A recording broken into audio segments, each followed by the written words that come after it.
Good day to you all, ladies and gentlemen, and thank you for tuning in. Joining us today for the third season of the MRC BF1 League, brought to you by our friends at Master Race Car, sanctioned by New Dimension Racing.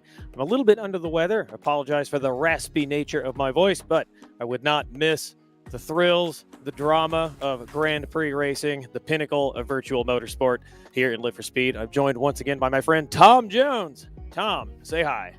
Hello everybody, I'm happy to be back and looking forward to what is always going to be a very exciting series.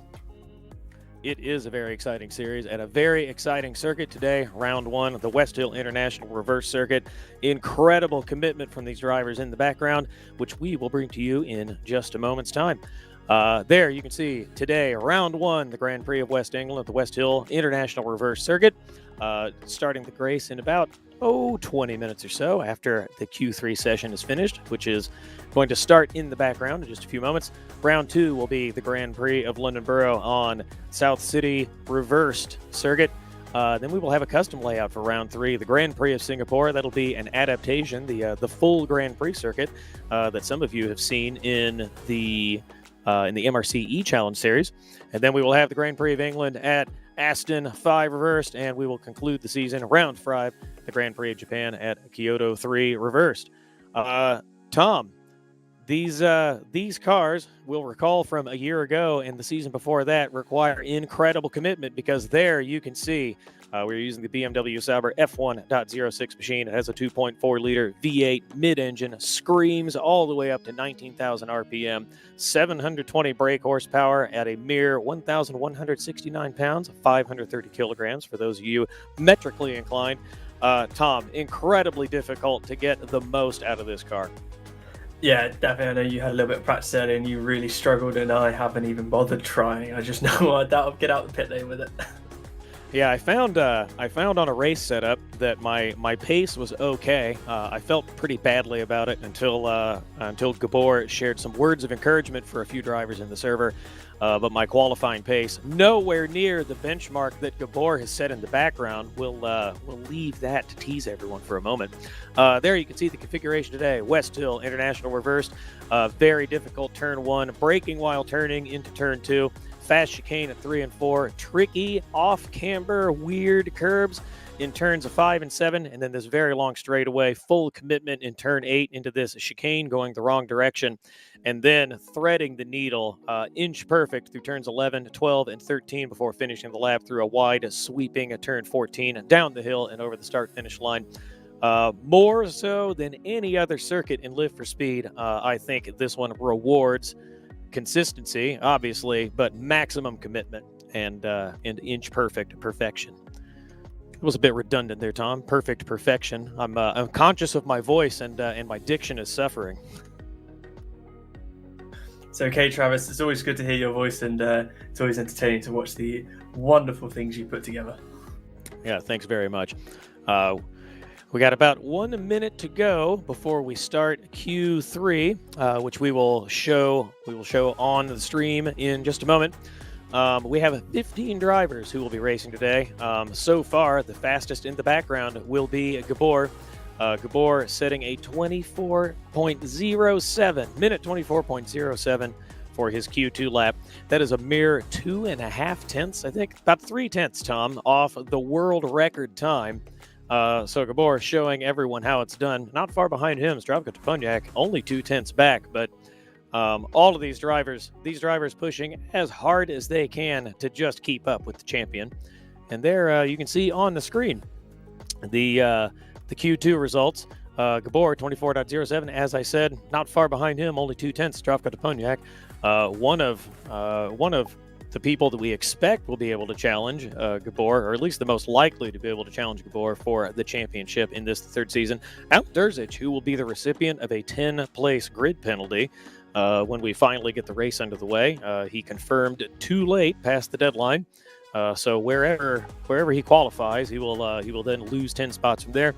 Imran Azar behind him, Dennis Lind in 5th position, and last of the drivers in the minute 24 bracket, Santu Sara, Zdravko Topunjak's teammate, and then Adam Brown, our very own Sim Broadcasts sim broadcast partner out there at a sim broadcast delivery today, rounding out the drivers in the 24s. Everyone there in the standings comfortably inside the 107% benchmark. So all 15 cars, provided they set qualifying times in Q3, will be permitted to take the start. Tom, we've got course cars going around in the background, and I think about 3 minutes until we start the Q3 session. So you've got a moment to give my voice a rest and to cook up some bold predictions. Well, I'm going to start off with a not so bold prediction. Gabor looking imperious so far. No one's been able to touch him, so I'm gonna predict a wild Gabor pole position.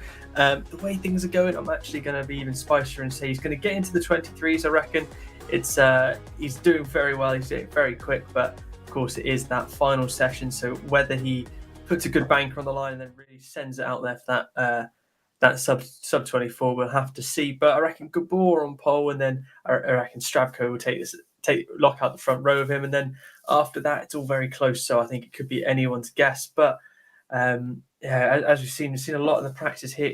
You have to be very committed, but you have to be very precise. And if you get it slightly wrong, well, there's no small crashes that will be happening here today. For my own sake, I really hope he does not put together a lap in the minute 23 bracket, though that would be thrilling to see. I don't think any of our viewers want to hear the awful squealing that will come out of my mouth in my inability to fully express my excitement.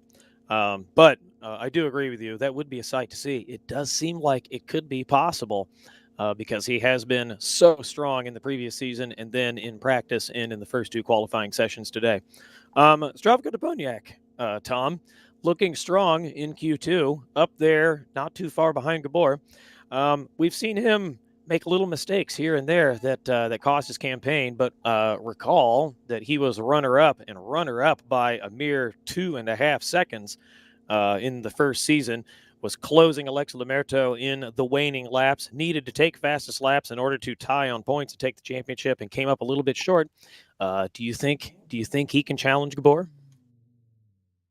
Well, I think realistically he is the best chance for a full challenge for Gabor. We know he has the pace. We know he has some very interesting tactics he likes to pull out. He does a lot of prep work for these rounds, of course. But then the case, it's Gabor, and he is, as we saw with E-Challenge, he is, if nothing else, incredibly consistent towards the front. So it'll be interesting to see if Stravko, as long as he just doesn't make any of the silly mistakes we saw last season, where he made some unfortunate contacts with some people, which cost him a lot of time. We could very well see a good challenge for the overall win here of this championship. Indeed, that all sounds sensible to me. I'm inclined to agree with you. We'll be starting Q3 in just a few seconds. The drivers through to Q3 will be Gabor, Zdravko Deponiak, Alan Terzic, who will get a grid penalty. We'll remind everyone, Imran Azar, Dennis Lind, Santu Sara, Adam Brown, and they've taken away the list of names for me. But we'll have them. I'll be able to complete that in just a moment. Alan Terzic, Alejandro Perez, Ayub El-Anouni, and Ian Suarez rounding out at the top 10 and taking to the circuit now to start Q3.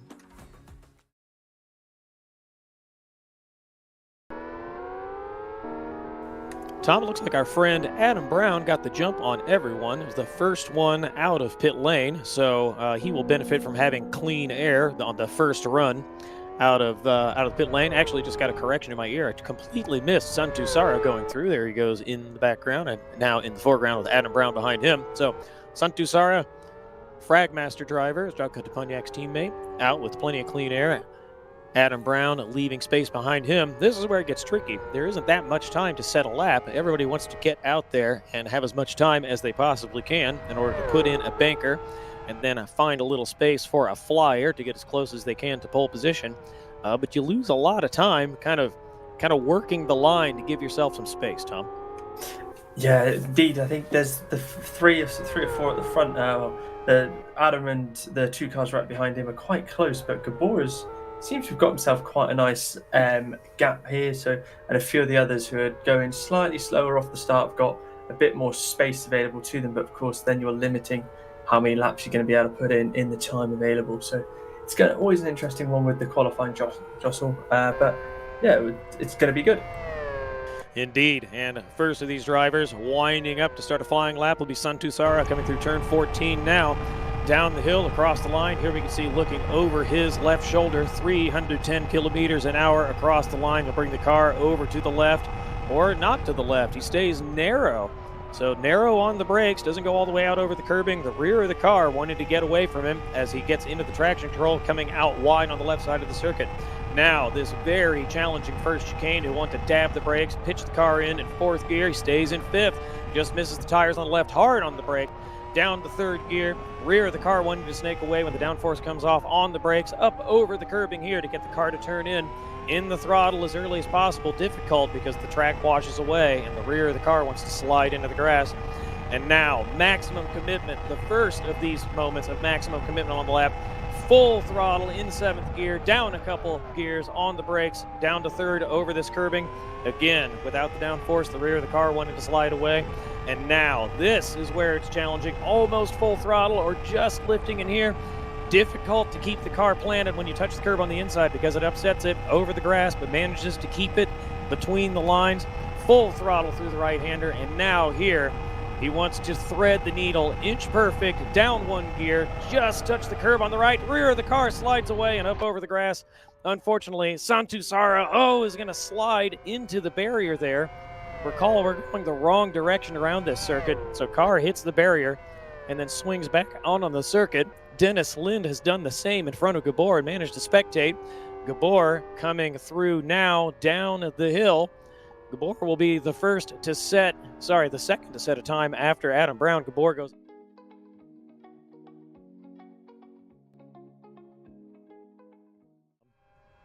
Yeah, I watched on board with Gabor, and it was something else. Just watching him, just as you said, those first couple areas of full commitment, just watch him turning in and just not even reacting, not looking any hesitation, just full send, and it was incredible to watch.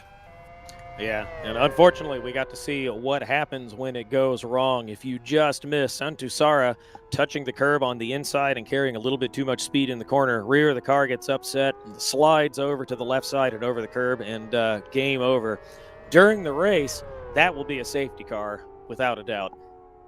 Yeah, safety car, if not at least a couple people who are getting taken out in that. See Alan Turgis here coming around to the final couple corners, all the way out on the right, down to the apex and running it nicely, full speed all the way to the line here to see what's he going to do on his first lap.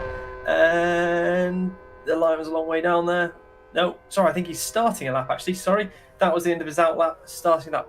Here we go, round turn one, getting it nicely hooked up, not too squiggly on a exit and using all of that runoff on the outside there. Down all the way into the first chicane, brakes hard and just runs a little bit wide through the first, but doesn't hit the bales on the inside, but manages to gather it up again as well, going under the bridge and getting it stopped for the next one. Turned in and apexing well, getting on the power, but getting all sorts of squiggly as he's trying to exit in that traction zone. Long run now to the next corner. All the way speeds up now, 305 kilometers an hour on turning, absolutely flat and just letting the speed wear off through the turning before getting all the way back down to third gear. And then again, bit of a run now before some more high commitment. This sixth gear turning down to fifth on turning, but keeping it mostly flat with the throttle there. I know Gabor was absolutely pinned on turning, just flick the gear down, but that's the difference. I think that might be where Gabor is picking up some of the time on these drivers. He knows just how much he can send in. Another full commitment zone there. That's where a few of them got caught out, but he managed to keep it on the track and keep the lap going all the way around to the final corner now. 280 kilometers an hour exiting the corner and all the way up to 310 as he's coming across the line to go second on 24.6. 24.65 is a very respectable lap as we look at Dennis Lind coming through this very fast, hardly even chicane the wrong direction. Up through the gears now. Dennis Lind on a 24.65. Pretty close with Alan Turgis. I think that best lap is from the one of the earlier sessions and not this one. He hasn't set a time in this session yet. Here we can see him going a little bit wide before he brings the car back over to the left side of the road, pitches the car in, down a gear. Ooh, just misses the grass up over the curbing. All the way wide to the right, down to the bollard on the left, easily out to the right side of the road as he comes down the hill, and he will come under the gantry to set. A minute 25.02, well off at the benchmark time set by Gabor as we pick up Gabor again up over the grass, and he is quickly telepitted before he went between a very narrow gap in the barriers. Now, looking backward to this is Alejandro Perez. I believe he's a newcomer to this series. A respectable first two sessions from him. Oh, huge commitment through the chicane. Very difficult to do. So a great first showing by Alejandro Perez. On the brakes now. Up and over. Just touches the curb on the right side to get the car hooked around. Rear of the car wanting to get away from him as he goes wide over the left-hand curbing, but has the car well under control. And now we see if Alejandro Perez is as committed as some of his competitors. Looks like a bit of a lift on the way in. Takes a fair chunk of the grass in the middle, but nice and easy on the way out to the curbing on the left side of the road.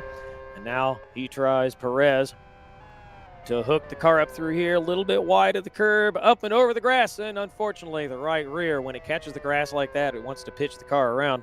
Well held by him to save the car and keep it out of the barrier, but that will shave the better part of a second off his final lap time. And unfortunately, now he's touched the grass on the way in and gone flying toward the barriers as we pick up Zdravko Duponiak, who looks like he's on an out lap, taking care of these R2s. While he winds up and gets ready to start a flyer. Yeah, picking up Suarez here now, coming in towards this full. Oh, he's run a bit wide. He's had to sort of bail out a lot there to avoid the grass, which is going to cost him probably the best part of half a second or so with his lap. Right at the end is where that mistake happened, which is never where you want it, but might as well finish the lap, see what you get, and it's not an improvement on his previous time, but he looked to be on for a lot better time than before that issue.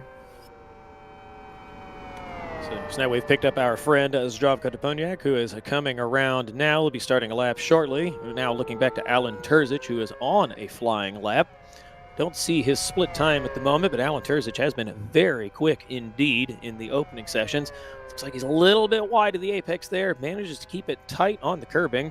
A few centimeters to spare before he goes up over the grass. Touches the curb on the inside. Really easy to upset the car when he does that, but Alan Terzic has it well under control. And now flick down a gear onto the curbing on the left and then on the right and then the left. Alan Terzic threading the needle close to the bollard on the left-hander here, and now down the hill. He wants to find as much time as he can because he's going to lose 10 positions when he jumps onto the grid. Does improve to a 24.47, but still 2/10 off Gabor. Yeah, Gabor is sat there now. He's got that safe banker of that 24.2. It'll be interesting to see as we pick him up here, just absolutely flying through that section of the little chicane there. It's absolutely incredible to see just how much control and confidence he has in himself and with this car. It really is no real questions why this man is on pole position, why he won that last series. He just seems to be at one with it. It's like watching Lewis Hamilton back in 2020. No one could touch him. It's just insane. But still a long way to go yet. We're just in the final bit of our qualifying. He just gets around the corners there. Go final corner all the way down, flat out now, all the way to the line. Will he be able to improve on that 24.2 all the way to the line now? And yes, he does. There we go. 124.1. Absolutely. My fine. Goodness. 24.1. So that is for the record, that is a mere 2/10, 0.23 of a second off the world record hot lap time at the Westhill International Reversed circuit. So Gabor, maximum commitment, showing everyone how it's done. Picking up Alan Terzic now, who appears he is on an out lap, so he will have one more lap. He'll have one more lap to try to improve to that top spot, though that is looking increasingly further out of reach for anyone but Gabor. Picking up Alejandro Perez now, who will be coming around this turn 13 in just a moment. Ooh, just touches the curb on the right, which is how you want to do it, but it upsets the car enough that it pitches the car around. He has not set a lap, so he will be firmly in 10th position, and he does not have time to actually start a lap now, so that will be the end of the session for him. Now watching Zdravko Duponiak up back to Santu Sara, who appears to be on a flying lap now. Nope, on an out lap, so he has just a few seconds to start one. He needs to extend a gap to the driver ahead of him. There is a car up the road a few seconds. I didn't see who it was. Adam Brown kindly getting out of the way of other drivers who are coming around to start their final flying laps. Hard to say If Adam is about to start a flying lap, he does need to pick up the pace. Alan Terzic, maximum commitment through the chicane. It is so difficult to thread the needle through there because if you miss the tire stack on the right, it's still really easy to get into the dirt before you go up over the curbing on the right side before that left-hander. But Alan Terzic has it nicely handled up over the curbing on the right side in that tight right-hand corner, further down the straightaway. Now full throttle on the way in, rear of the car wanting to get away, but he manages to hold it down to third gear over the curbing on the right. The rear of the car snaking away from him, using as much of the traction control as he is willing to accept. And now down a gear over the left-hand curbing, up over the right-hand curbing into the grass, but that'll cost him a tenth or two, still going the right direction, and up over the curbing again and into the grass. This is effectively the end of Alan Terzic's qualifying campaign.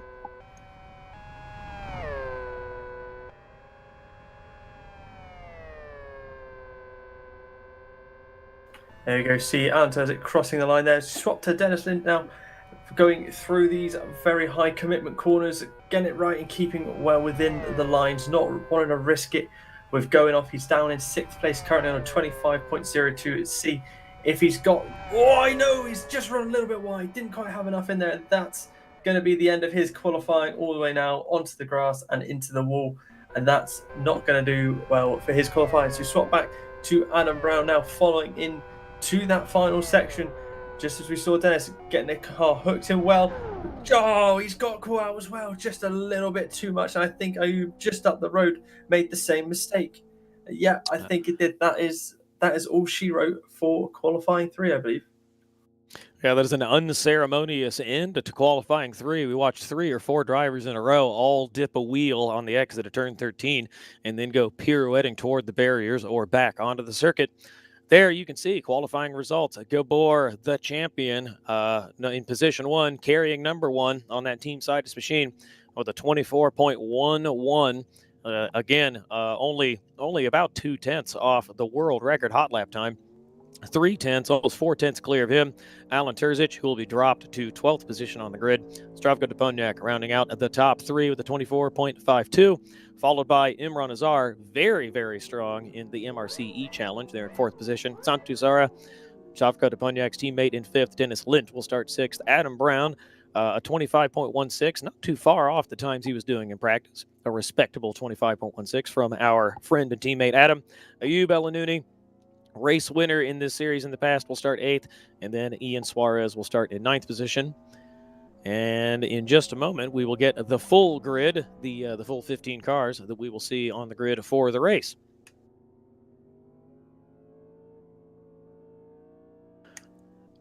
Tom, so based on the results of qualifying, I will assume that you're not changing your predictions at all, though I will ask for your opinion. Safety cars.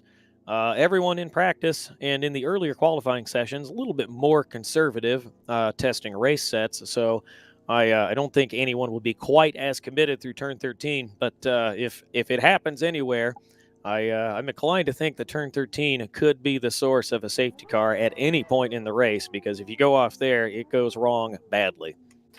Yeah, I don't have anything to disagree with that. That's where I was going to say. I think most of the drama of this race is probably going to happen either in that first chicane before we go under the bridge, because if you're trying to hunt someone down and you get a bit more of dirty air than you're expecting, you could get your line slightly wrong there and become a tyre collector, and then get spat into the wall, and then you could ping off back into the track and then collect a couple other cars. So that, I reckon, could be a source of issues we could have for some of the drivers. But I think turn 13 is going to be the main one, because it's one of those, it's such a fast corner, but there's it's the slight issue where you can go a bit quicker than you think you've got the grip for, and just all you got to do is just get your line wrong by an inch or so, and you're going pirouetting down the track.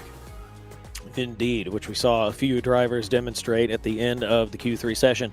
There you can see at the track configuration today, one more time, that turn 13, kind of an awkward entry, hard to spot the entry, and then very difficult to thread the racing line to carry as much speed as you can through that corner. Turn 13, again, the area on the circuit that we're talking about. There is a note there under the start time for the race, which would be 53 laps. We'll remind everyone, all the drivers must use 2 tire compounds in this race. We believe that will be R3 and R4. We expect that most drivers will run most of the race on R3. Probably take a short stint on R4s in order to adhere to the rules. Did see some drivers practicing on R4s before we started qualifying, but we'll not spoil their secrets. We'll let that unfold during the race. And on the topic of tire compounds, we do have some enhanced graphics today, continuing our development of these beautiful graphics that we put on our streams for all of you to enjoy. We will show the tire compounds on the tire tower. So in much the same way they do in Formula One broadcasts, you'll be able to see the colors which correspond to the colors you're used to seeing in real life motor racing. We'll have that to show to you in a few minutes once we get cars on circuit. Waiting in the background for the driver's briefing and then to set the grid. We will take a break for just a few moments, catch a breath, and we'll be right back.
Welcome back, everyone, to round one of the 2023 season, the third season of the MRC BF1 League, sanctioned by New Dimension Racing. Cars have just rolled off in the background to start the formation lap, and we had one driver who was nearly timed out on the grid, but I think he got rolling just in time, so we will have a full... now he has timed out. So, sorry, all of that unfolding in just a few moments. We do have one driver timed out. That is Ian Suarez. So we'll be missing one driver from the grid. Hopefully he'll be able to rejoin the race from pit lane, but he will not be allowed to take the grid because the grid is rolled away to start the formation lap. So we do have 15 drivers who will be taking the start of this race. In pole position will be Gabor, the reigning champion, #1 on his machine, alongside the Stravko de Pognac, followed by Imran Azar, Santu Sara, on the second row of the grid. Dennis Lind and Adam Brown will be on the third row. Behind them, Ayub El-Anouni, Ian Suarez timed out, so that grid position will be empty. Behind Ayub will be Alejandro Perez and Igor Santos. Then Rafael Costa, Alan Terzic, who qualified second position in the Q3 qualifying session, but dropped 10 grid spots for failing to confirm in time. Martin Capal will start 13th alongside Guillermo Morera. And then on the final row of the grid, all by his lonesome, will be Todd Gonzalez, newcomer to the series. Tom, you have a few moments now as Gabor comes through turn 12 and 13. He'll be passing turn 14 and driving slowly down the hill to take up his grid spot. Prediction time. Give us a good one. I reckon there's going to be a couple car crash on the first lap. I reckon Stravko is going to get the jump on the old start and will lead into turn 1, but Gabor will just be Gabor and will overtake him like 3 laps later. And the interesting tyre strategy, I reckon Ayub's going to come flying up the grid and jump all those on R4s with his R2s, but then we'll pit like 6 laps later or something like that because he'll overheat them completely and they'll be on fire. Fair enough. So, yeah, aggressive strategy from Ayub and Alan Terzic on R2s. Alan Terzic might want to come in early to dispense with them, not just because they're a bit soft to run a race distance, but because he's starting so far back. He'll probably want clean air. But there we have it. Everybody on the grid. Stravko Deponiak taking the lead at the start would be bold indeed. But we would love to see these two go side by side into the first corner. Lights coming up in just a moment. Everyone revving their engines. Everyone having put down rubber. About to start round 1 of the 2023 third season of the MRC BF1 League. Any moment now. Lights are out. Stravko Deponiak sliding in behind Gabor right at the start in third position. Behind then, Imran Azar, very strong in the MRC E-Challenge, and also a strong start from him to start at the BF1 League. Gabor goes a bit wide in turn 1. Stravko Deponiak is going to have the run on Gabor coming out of the corner, and he is fully in front of Gabor. Oh, but now they're going 3 wide down to the chicane.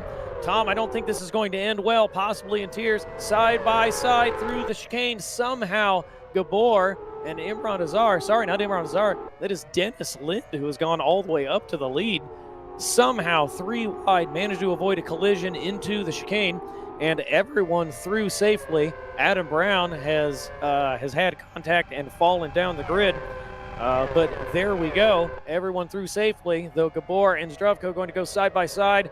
Gabor yields. Stravko up to second position, coming through this very fast 8, 9, 10 complex. Yeah, that was a bit spicy, wasn't it? I was a bit concerned about Stravko making the safe play when he backed out and just gave Gabor and Dennis the room to have a fight and push through the chicane. Of course, you can't win the race on that one, but you can certainly lose it. So very sensible driving from them, and Dennis there just pulling away a big gap from Stravko. Oh, Gabor goes wide in turn 13. He's going to lose another position to Imran Azar. Gabor, accustomed to being in front of and behind this man. Gabor, somebody goes wide in the background. That looks like it is Alan Terzic, who had come up from 12th to 6th. I think he managed to keep it out of the barrier. He may have just touched it. And now Santu Sara coming by Gabor. So Gabor, Tom, this is uncharacteristic. He is struggling early on. Dennis Lind, meanwhile, has gone wide in turn 1 and 2. He looks like he has lost a place. He has lost a place to Stravko Deponiak. So there we go. Stravko Deponiak in the lead of the race after Dennis Lind pulled a blinder of a start that we missed with drivers going 3 wide, trying to make sense of all that action. And now starting to shake out a little bit. Dennis Lind looks like he's gone backward again into the clutches of Imran Azar. Though Stravko got it wrong. He must have gotten into the traction control too hard or missed a gear coming out of the corner. Now Dennis Lind snaking down the straightaway, trying to keep Stravko behind him. Dennis Lind a little bit wide on the way into the corner, manages to keep the position. And now Gabor harrying Imran Azar in third position as everyone gets bunched up behind. Tom, we're used to BF1 races stringing out a little bit early on, but it is all popping off into the second lap. Yeah, come right into the start of the new season, and everyone seems to be really in it for a good old scrap. As Rumble out, he runs a little bit wide there, does well to keep it on the road, but does of course lose another position there to, I think it was Martin Kapoor that managed to get back past him. Of course, swap back to Dennis Lind here, coming on to the start of lap 3, and he's back in the lead, and he's pulled a 6/10 or so margin, but of course, he's in those R4s, I think he is. I would have to double check. There we go. He's on the R4s, a little bit harder a tyre compound. Should, in theory, be able to run them a bit longer with maybe just Stravko struggling to activate his R3s and try and catch him up, while Dennis just seems to be really enjoying his harder R4s. Yeah, now I would expect if Stravko is consistent, if he could put in good lap times and avoid making mistakes, he should be able to catch up Dennis Lind pretty easily, because those tires, the R3s on Stravko Duponiak's machine, are well up to temperature now at full pressure, optimal running condition, though he gets the exit of that's turn 7, a little bit wrong again. So now he's going to have to fight for that position. He has lost it to Imran Azar. Now, though, he's going to take it back on the way into this fast chicane. Quick cutback by Stravko Duponiak, heads up driving, an aggressive move down from down into 4th and then back up to 3rd again. Though Gabor lurks in the background for Imran Azar. Lots of swapping positions early on. Stravko Duponiak not able to make any headway on Dennis Lind. Dennis Lind was one of the drivers I alluded to early on, starting on R4s. The spoiler is out now. Dennis Lind on track with them. Everybody can see them. We've not let his race strategy out for everyone else to try to strategize around now that they're on circuit. But Dennis looking comfortable on R4s as Imran Azar comes alongside Stravko Duponiak, passed easily before turn 1. We look back to Ayub. Ayub, a former winner, Tom, looks like he is struggling today, off in the grass and tumbling down the order. Yeah, a few people who we normally think are very quick at the front are struggling. I know Gabor, he's not exactly been struggling considering how far ahead he was in the qualifying, but he is struggling a bit now with the race pace here, and Dennis is really making those R4s work. And I wonder whether there's something with the way the R4 is set up with the car so far on around this track that's just working better than the R3s, because I think both Imran and Dennis are on the R4s. So I have to double check that, but yeah, it's baffling. No, you are correct. Both of them on R4s, though Dennis Lind goes a little bit wide and will now have Imran Azar right under the rear of that car. It's going to be challenging to follow through here because it's so committed that the car requires so much downforce to get through these corners at optimal speed that Imran Azar, using the curb to get the car turned in, that's risky because it really upsets the balance of the car and it wants to slide out to the left side of the circuit.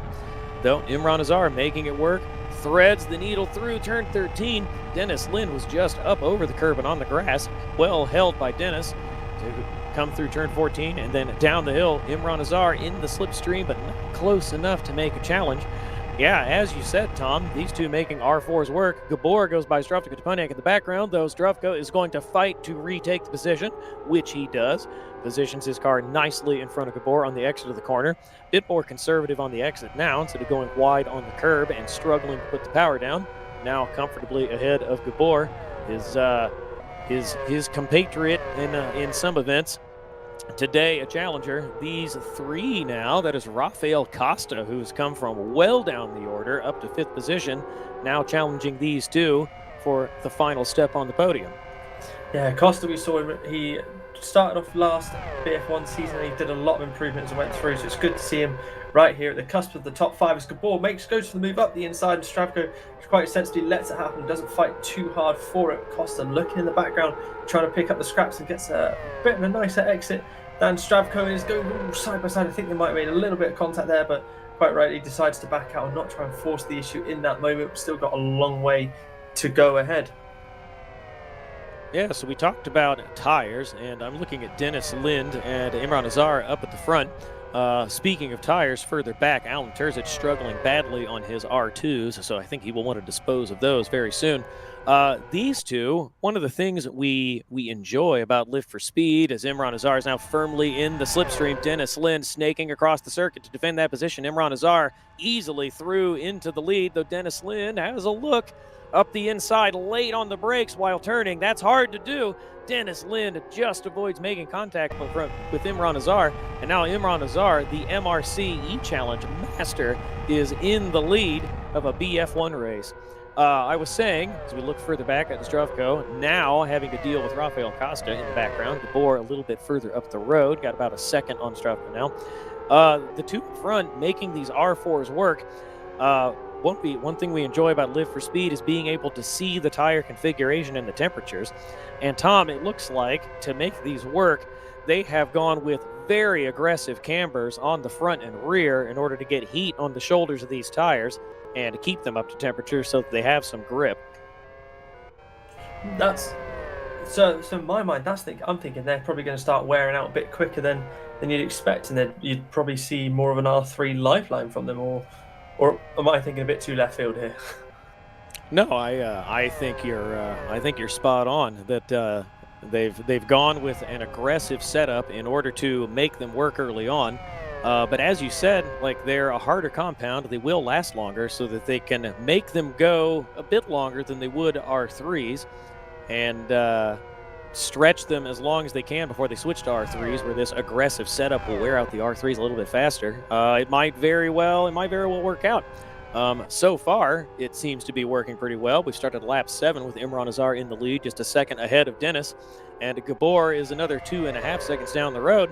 So yeah, working well for the R4 runners at the front. Alan Terzic trying to recover positions alongside. That's a Born to Race car, but I can't tell which one it is. That is Ayub, who has gone backwards. We saw him spin off earlier.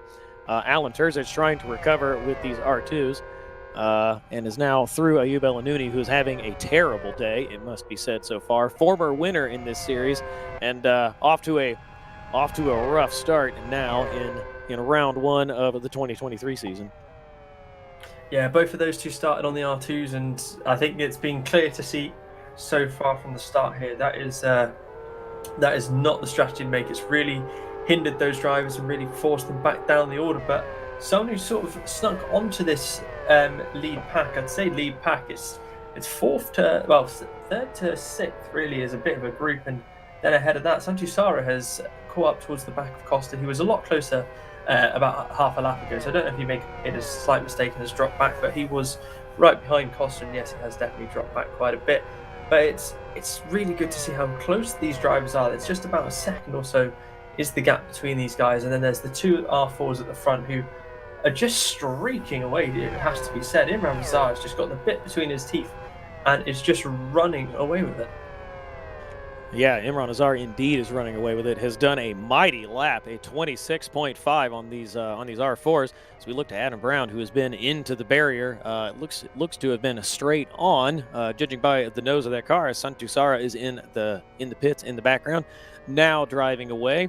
He has taken. Looks like he has just taken R3s. So I didn't see what he started the race on.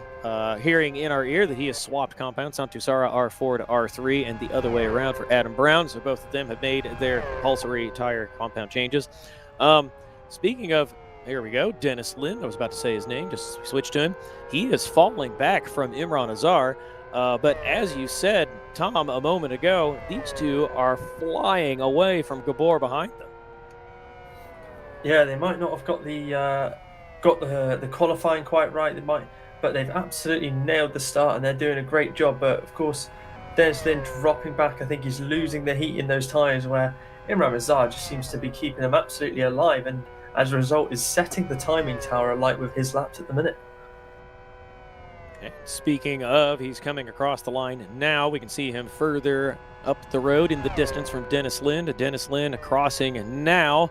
That gap growing to Imran Azar. It's now almost 3 seconds from Imran Azar back to Dennis Lind. More than 3 seconds now. Imran Azar has just done a 26.25 on these R4s. Unthinkable, at least to me. While I was talking about the race with the drivers in the early practice sessions, Gabor had said 27s were a respectable race pace, and Imran Azar has gone flying away from them much quicker than 27s, looking comfortable in the 26s while he is leaving Dennis Lind and Gabor in his dust. Yeah, Imran's done the good old hold my beer. Gabor said 27's good, and Imran sat there laughing in the low 26s going, look what I can do. So we'll have to see whether this higher camber or whatever his setup is for this, if it's going to translate, because of course he does have to change tyre later on. I'm going to predict wildly he's going to go on to R3s, And so I have to see, is that R3 compound, will it hold for the rest of the race? And I wonder if maybe his whole camber and suspension setup is going to cost him time on the R3s later on. But it's working for him now, and that's, I think, all that he's worried about right now. So I'm going to make a wild prediction now. He is flying away from everyone on these R4s, and temperatures look like they might be coming down a little bit. I didn't get a chance to make my prediction. It would have sounded completely absurd. He comes into pit lane. I expected this would happen the entire time I was warming up to this. And we have to believe, as you just said, Tom, that he will be switching to R3s. He is stationary. He has picked up R3s. He will be taking fuel. There was a suggestion in our ears that perhaps he was on low fuel to make these R4s work, and it appears that could indeed have been the case. Now, Imran Azar rolling again. He'll be coming out of pit lane in just a few seconds' time, stationary for 14 seconds. And Imran Azar will fall behind Martin Kapal as we watch him streak by. That red and white car goes by on circuit. Imran Azar well within the confines of the pit exit box. And away he goes in P8. That'll be P9 because Martin Kapal has crossed the line just ahead of him. And now we look ahead to Dennis Lind. Now, Tom, the question is, how long does Dennis Lind go on these R4s? Well, I think it comes down to how much fuel he has, really. I think that might be the telltale sign of how much faster they've been, is how much less fuel they've got. And I wonder if it's a case that he put in a few more liters than. Well, you go see Perez going around the outside now with Santos taking the inside for this next sweeping corner, and that has safely dispatched Santos. He didn't really have anything to reply there, as there we go. Perez is just driven away from him and will just quite likely just be safe by the time he gets to the next straight. Here we go, the flat out high commitment turn 13, both of them absolutely fine through there. No two worries about that. They're not pushing too hard as we strop back to Stravko here, who does have, I believe, Costa closing that gap to him a little bit. He's definitely inside that slipstream sort of range, but is yet to be able to make a move on him ahead. Yeah, Rafael Costa having a very strong day. It should be said, Alejandro Perez and Igor Santos, that we were just watching behind Rafael Costa, who we're on board with now. Also very strong performances for them. Igor Santos, not new to the BF1 series, but Alejandro Perez is, and having a very strong day up there in 5th position. This corner so tricky. Rafael Costa up over the curbs now in race trim. It's really hard to get the power down. You can compromise by taking a little bit of preload out of the diff or softening up the rear suspension, but then it doesn't work as well in these high-speed corners. Very difficult to get the power down, and you can lose so much time in those slow corners. But everyone here today, this driver that we're looking back to right now included, managing very well. Zdravko Punyak was in the lead early in this race and now fallen back to 3rd position. Expect that will be 4th once the order shakes out after pit stops. Zdravko Punyak trailing Gabor about 3.5 seconds up the road. But it is still Dennis Lind in command in front. Though Imran Azar looking very strong before his pit stop. As we watch, we picked up Dennis Lind at just the right time. Now comes in. There's our answer, Tom. He's fueled about 3 laps longer than Imran Azar, and now he is stationary to switch compounds, take fuel, while Gabor, the champion, inherits the lead of the race.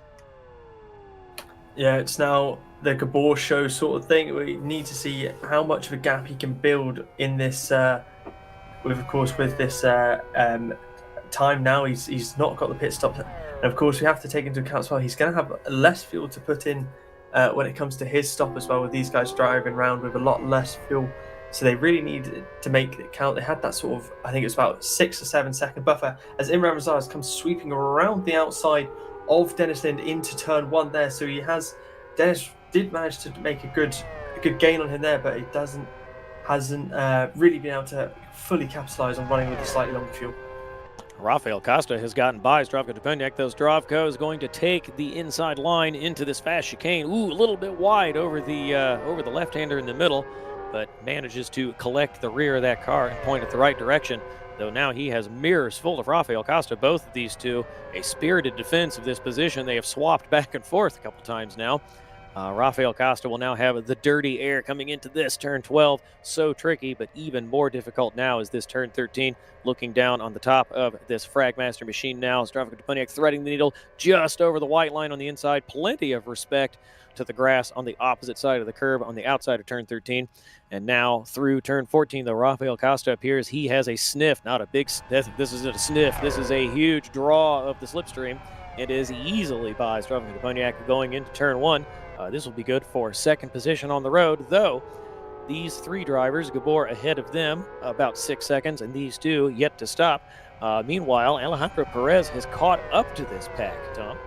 Yeah, in fact, just a lap or two ago, he set the fastest lap of the race so far, I believe. So he's absolutely flying on his R4 compounds at the minute. He hasn't had his pit stop yet, so he seems to have found a way to absolutely ignite those tyres later on into his stint. Either that, or he is coming right towards the end of his R4 stint. It would suggest me maybe he's on low fuel now, so he is able to use that to catch up. And we've seen a bit. I think Zdravko might be running a little bit more downforce than those around him, because he has been particularly vulnerable on the straight. But as they've got into the braking zone, he's been able to brake a little bit later and carry a bit more speed through the corners. So I wonder if maybe he's running a little bit more, as we see, as he's just had a little bit of the advantage through the corners there. Yep, hearing now that Imran Azar has caught and now passed Martin Kapal. So Imran Azar quickly dispatched Dennis Lind. We can just see him coming into the chicane in the background. Imran Azar running well on these R3s now, but he is running in the higher 27s. So, Tom, our topic of conversation a few minutes ago was fuel as drivers were coming in. We heard Rafael Costa has been off. Yeah, he's gone off in turn 13. He's underway again, but he will have ceded that position to Zdravko Duponiak and perhaps a few others. Alejandro Perez and Igor Santos have gone through. So Rafael Costa, who was looking strong and all over the back of Zdravko Duponiak, fighting over that second position, now has it all to do again. I was saying that the topic a few minutes ago was fuel, and it seems like Imran Azar was fueled a little bit short to make those R4s work. Now on R3s, he's dispatched Dennis Lind and Martin Kapal, so he is well. The gap to Dennis Lind is about where he had it before his pit stop. But Gabor, starting on R3s, who has clearly fueled much longer and is now starting to run quicker laps. I think we've got two distinct strategies in this race, Tom, and it's not yet clear which one will prove to be the superior. Yeah, it's going to be an interesting one. We're going to have to see the lap time differences. I think it was about a 7-second margin when Imran Azar dived into the pit lane. So interested to see the sort of gaps that Gabor is able to pull out of Imran at this current time. Not 100% time on exactly how much time he spent in the pit lane and time he would have lost there. So we know right now he's 29 seconds back. So he's lost 36 seconds since he was in the lead of the race. So interested to see what he's got and how he's able to reply to Gabor's pushing ahead and if he can catch up to him. Yes, indeed. As we look at the timing tower, almost 1/3 of the way through the race now. Gabor is the leader by 6.6 seconds over Zdravko Duponiak. Zdravko and Gabor running roughly similar times. Neither of them yet to stop, nor any of the drivers down to sixth position. There you can see 0 stops for everyone down to Ian Suarez. And then Martin Kapal, the only other driver yet to make a pit stop. And now about 1/3 of the way through the race, we wait to see when the leaders will pit and how that will affect the order. Again, Imran Azar was very strong at the start of the race on R4s, drove away from everyone else, surprised us with his pace. But we learned that he was on low fuel. He's gotten the R4s out of the way. He's on R3s now. We expect he will take R3s again in his final stop. But the question we wait to be answered is when the leaders will come in and how the strategies will shake out. Big unknown right now. What we do know is that this man right here is strong in his own right, the reigning champion, pitching the car now into turn 14, up over the curbing and down the hill. He will be starting the 16th lap in just a moment. Now into the minute 26-second bracket. So he has not gone as quickly yet as Imran Azar was able to do on his R4s. But Gabor, at the class of the field, has now extended that gap slightly over Zdravko Duponiak. So Gabor comfortably in the lead, getting away from Zdravko. newcomers running strongly in the top four as we look to Alejandro Perez, who was in 5th position, now in 6th. Should be swapping compounds. I believe he was on R4s before, though I may have missed that on the timing tower. No, he would have been on R3s. That's my mistake. Now I think we might see if we think these drivers are on similar strategies, Tom, maybe Alejandro Perez is the first one to blink, and we will start seeing the leaders come in. Yeah, I don't know. I think Gabor is going to be sticking on these R3s for as long as he can. I wouldn't be surprised if we see him try to push either maybe 30 laps on it and see really if they'll last that long. Because he's happy with the pace. I think right now he's mid 26s.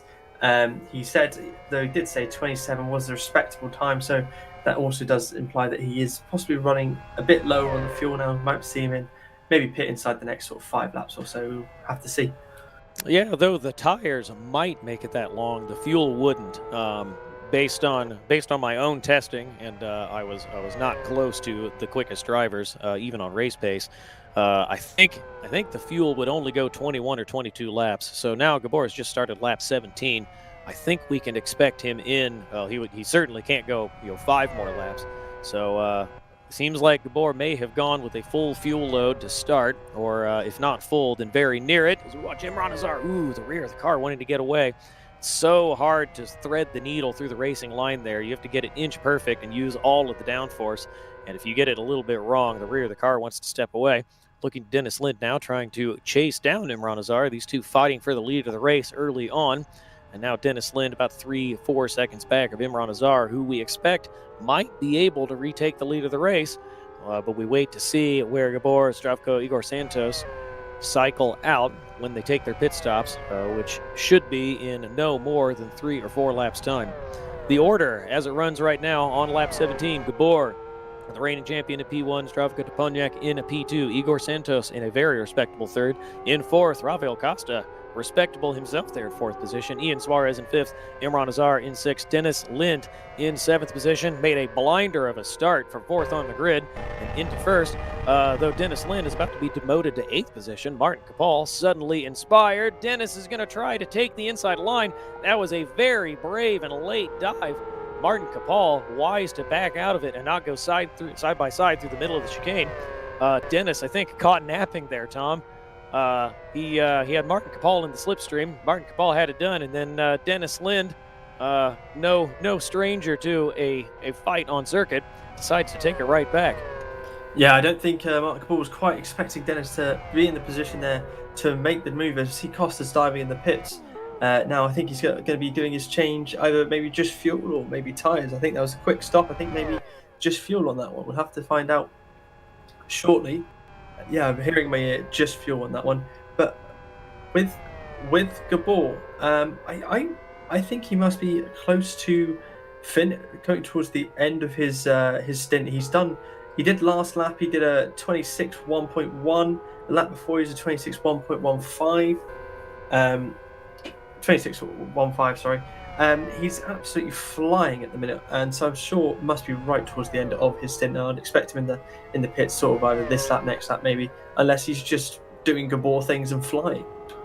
Well, I think that is exactly what's happening. Is Gabor is having and I'll call back to an earlier comment you made, Tom. This is a hold my champagne moment. This is sophisticated pretend motorsport. Gabor goes under the timing gantry one more time.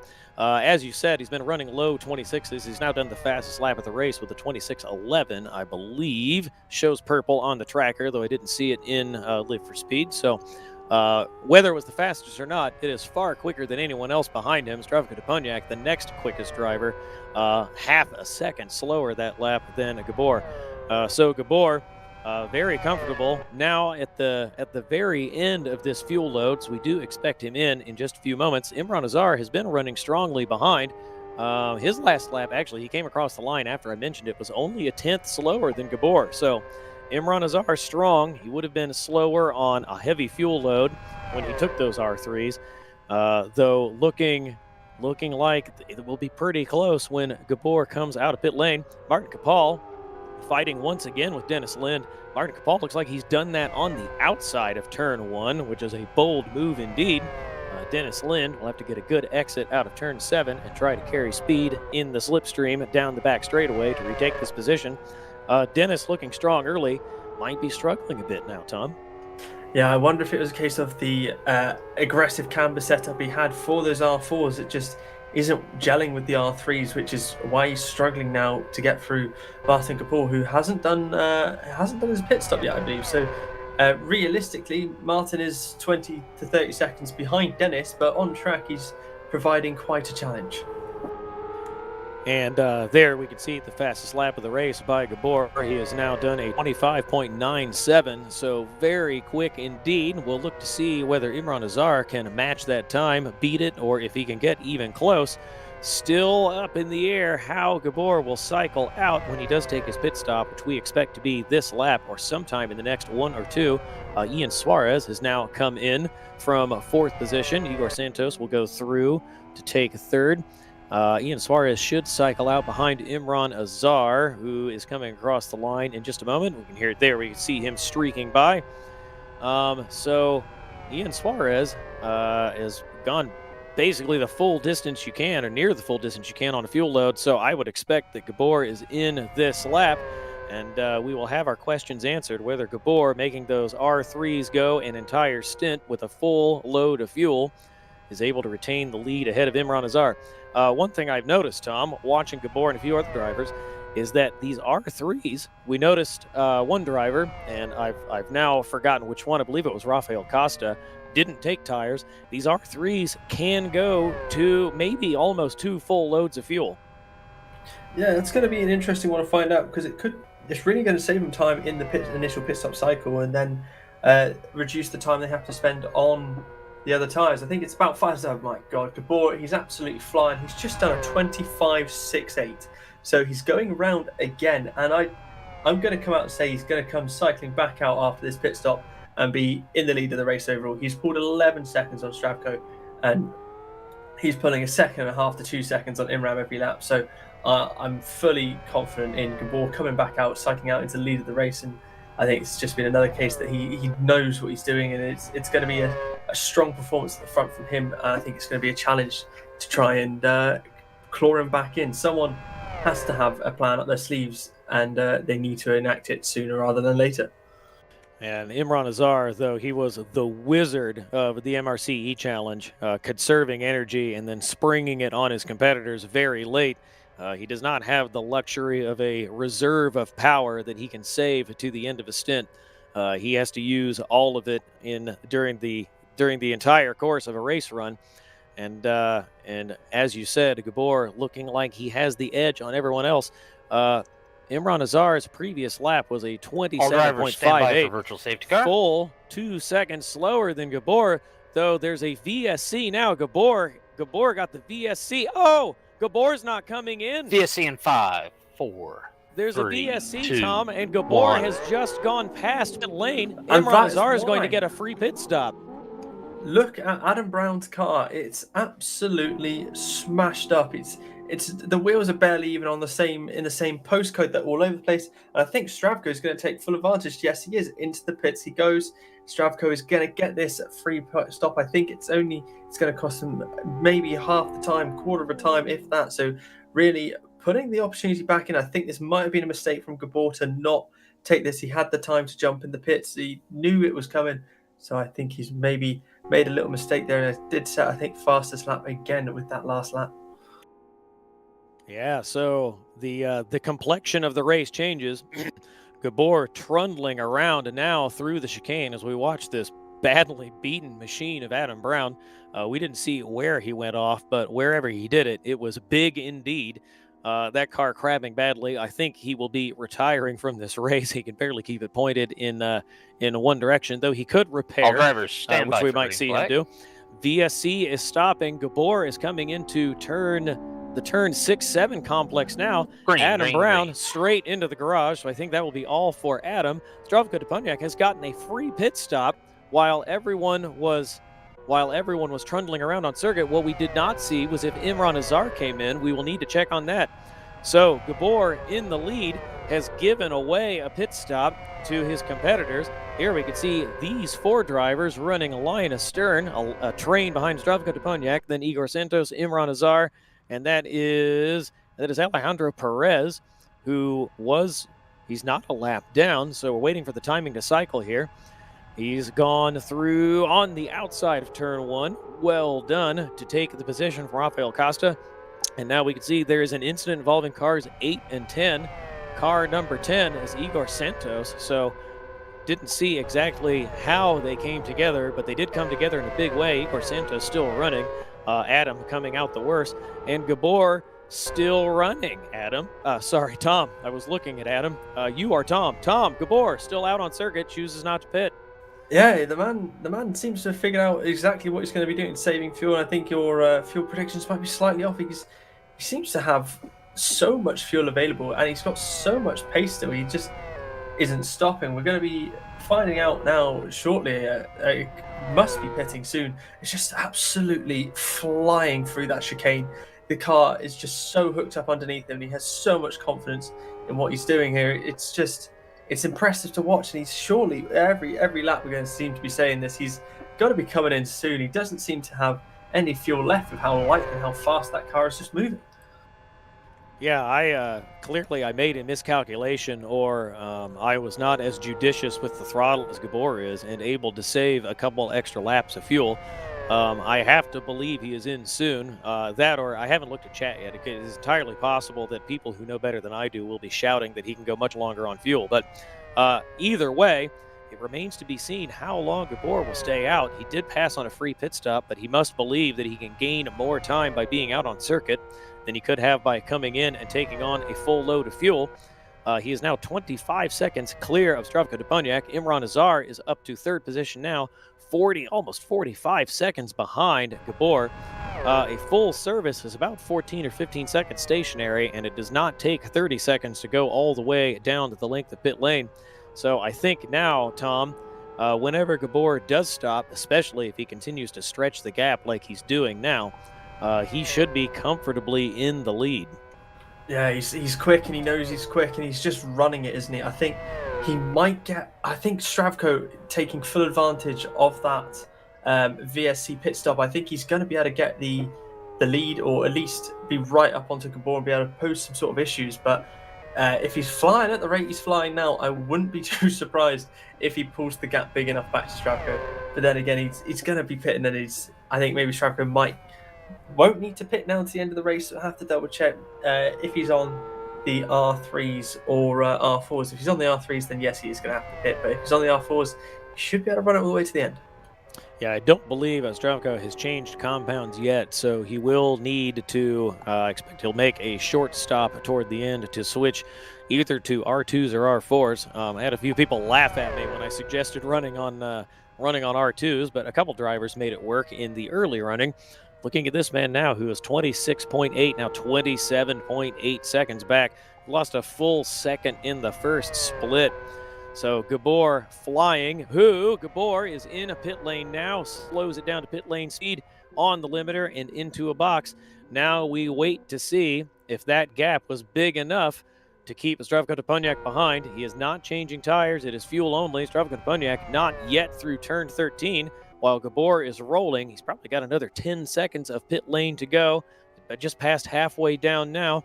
He'll be coming past the green light.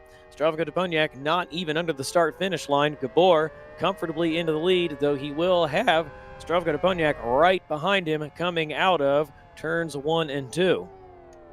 The question is, did Zdravko change onto another set of R3s at his pit stop under VSC? Because if he did, he's probably going to have a bit more tyre life left for the rest of it. But if he didn't, then they're going to be very similar situations now, with both on the similar wear and just full out fight now. Same fuel, and see if Zdravko is able to cling on to him this time.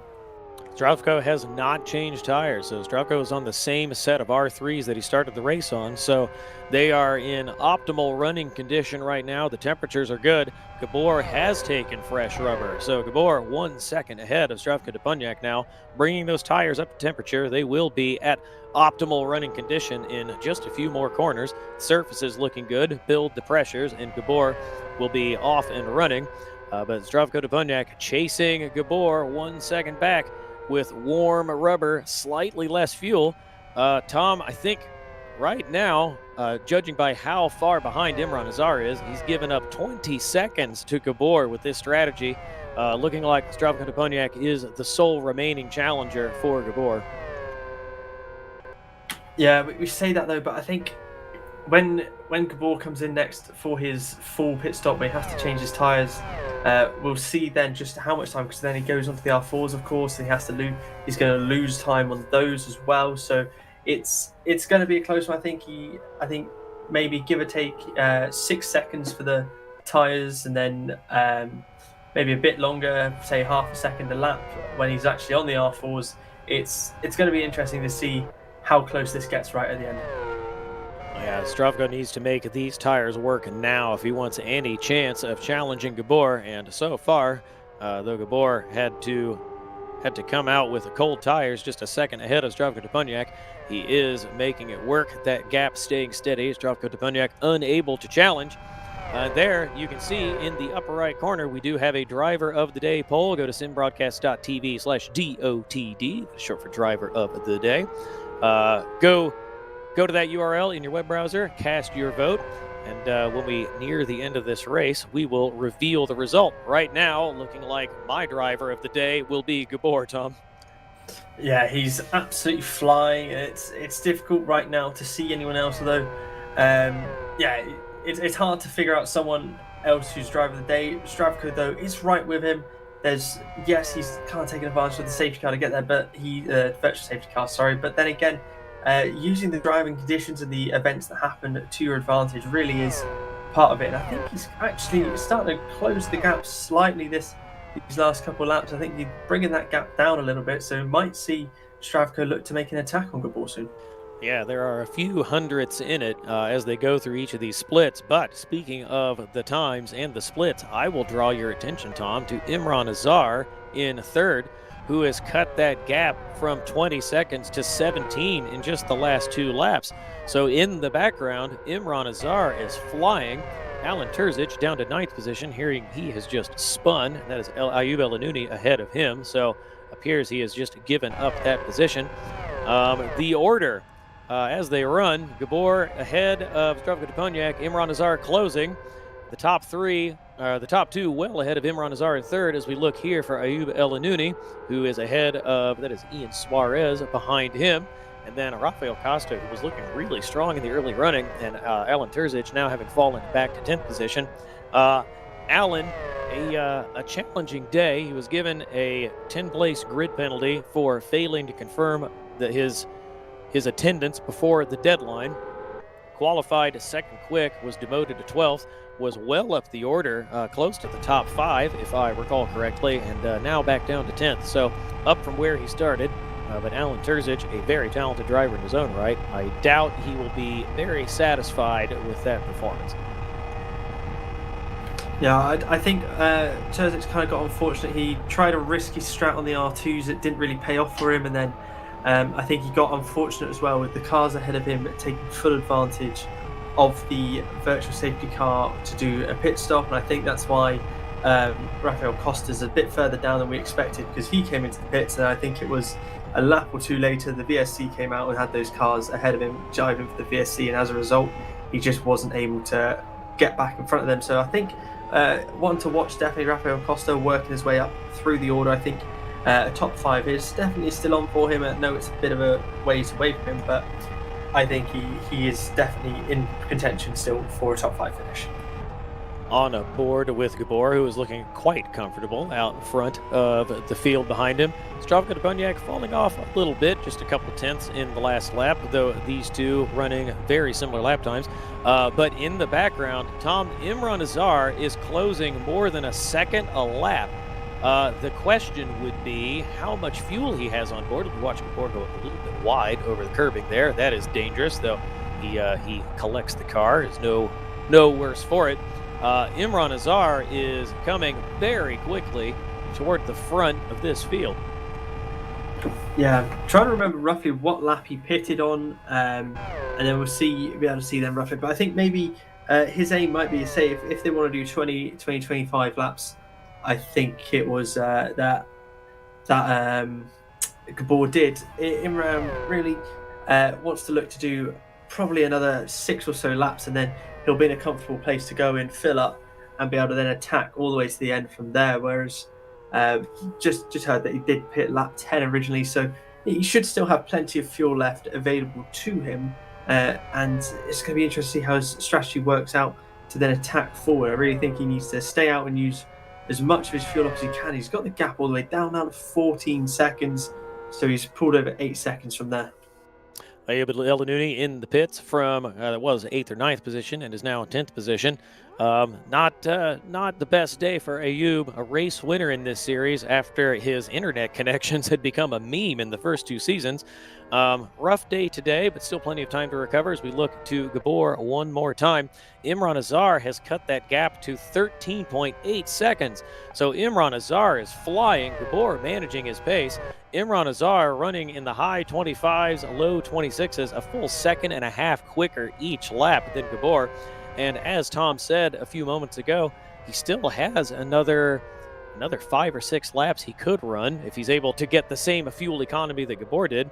Another 5 or 6 laps to run before he comes in. So tall order to close 13 seconds in just 5 laps. But though I believed, I think it's fair to say that Tom and I both believed a few minutes ago that it was the Gabor and Stravko show as we watch these 2 drivers dip wheels off and nearly go around. Imran Azar looking really strong, may yet challenge before the end of this race. Yeah, we look back here to Dennis Lind has dived into the pits now. I think keeping the R3 compound, I think he's probably going to do. But see Suarez now on the run down. Dennis Lind, I don't think going to get out in time. Stay ahead. No, there he goes. 3 cars now jumping ahead of him. Suarez, I believe, Suarez and Alan Terzic and Santu Sara. There we go. All through it, past him. And I think maybe someone else as well. I think maybe Costa might have got past him as well. Yes, indeed. That is Rafael Costa in the background. And and hearing that Alan Terzic also got through there. So waiting for the order to shuffle. Santu Sara, this is one of the Fragmaster drivers. Stravko Duponiak's teammate looked very strong in qualifying. A respectable performance in 7th position, though it looks like it's about to become a 6th as we look at, speaking of Fragmaster, looking ahead to Stravko Duponiak. There we go. Santu Sara is through and into 6th position. Pete in the background getting very excited about putting all of the Fragmaster drivers on, giving them due airtime. Santu Sara through into what is now 6th position, 7th position. Sorry about that. Fragmaster drivers, pretty good day. And once again, speaking of Fragmaster, after that shuffle, sorry about that, Stravko Duponiak pacing Gabor at the front. So doesn't look like Gabor is getting too far away. Doesn't look like Stravko is inclined to really force the issue. Both of them driving very similar and comfortable lap times. On the previous lap, Imran Azar cut the gap to 12 seconds, did a 25.9 on his previous lap, now 26.10, though Gabor down to 26.8. So Gabor picking up the pace as the fuel burns off. Imran Azar, we expect to be in shortly as we watch Alan Terzic drive away after taking his final service. Yeah, Imran Azar really, really on it, and I am a bit of a fan of his. Seeing him in the MRC Challenge, just his tactics he had there was just fantastic. His driving, so always good to root for him as well. It's interesting to see how the different strategies are going to play out. His gap is pulling more time out there. He's a couple attempts again. He's closed the gap down, but it is Gabor, of course. He is absolutely imperious at the front there. And he seems to have pulled a bit of a gap on Stravko. I don't know if Stravko made a slight mistake because he's Stravko's lost about a second in that lap. So interesting to see what happened there. Yeah, I saw. I was watching Gabor and saw a bit of dust in the background. So not sure exactly what happened to Stravko, but that was a 1.8 second gap. It is now a further 7/10. And Imran Azar in pit lane taking his service, so he had closed the gap to 11.5 seconds, but his race is now, his race to the front anyway, is well and truly over because he will be the recipient of a penalty for speeding in pit lane. So crucial mistake at an important part of the race for Imran Azar. There we go, waiting waiting for the final ruling from race control, whether it would be a stop-go or a drive-through. But Imran Azar was doing the work to close that gap, and now has given away probably 15 or 20 seconds, or perhaps more if he's asked to serve a stop-go when he comes in to serve that penalty. So now, Tom, it certainly does look as though this is the Gabor show, and the only remaining challenger will be Zdravko Deponiak. Alejandro Perez was only 7 seconds back of Imran Azar, but that was after Imran Azar stopped. So Gabor and Zdravko, the class of the field right now. Yeah, I believe it was mentioned that Imran Azar needs to do a drive-through, not a stop-go.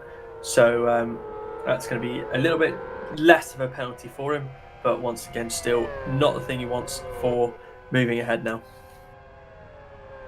Certainly not. Watching him come through these bends now, getting those tires up to temperature, I expect he will want to serve this as soon as he possibly can and then get on with his race. As we watch Gabor hang the rear end of that car out wide as he comes through that very fast chicane. I think it's unfair to chicanes to describe that sequence of bends as a chicane, but one way or another, however you call it, Gabor through there very confidently, though it looks a little bit scary on the TV cameras and on board.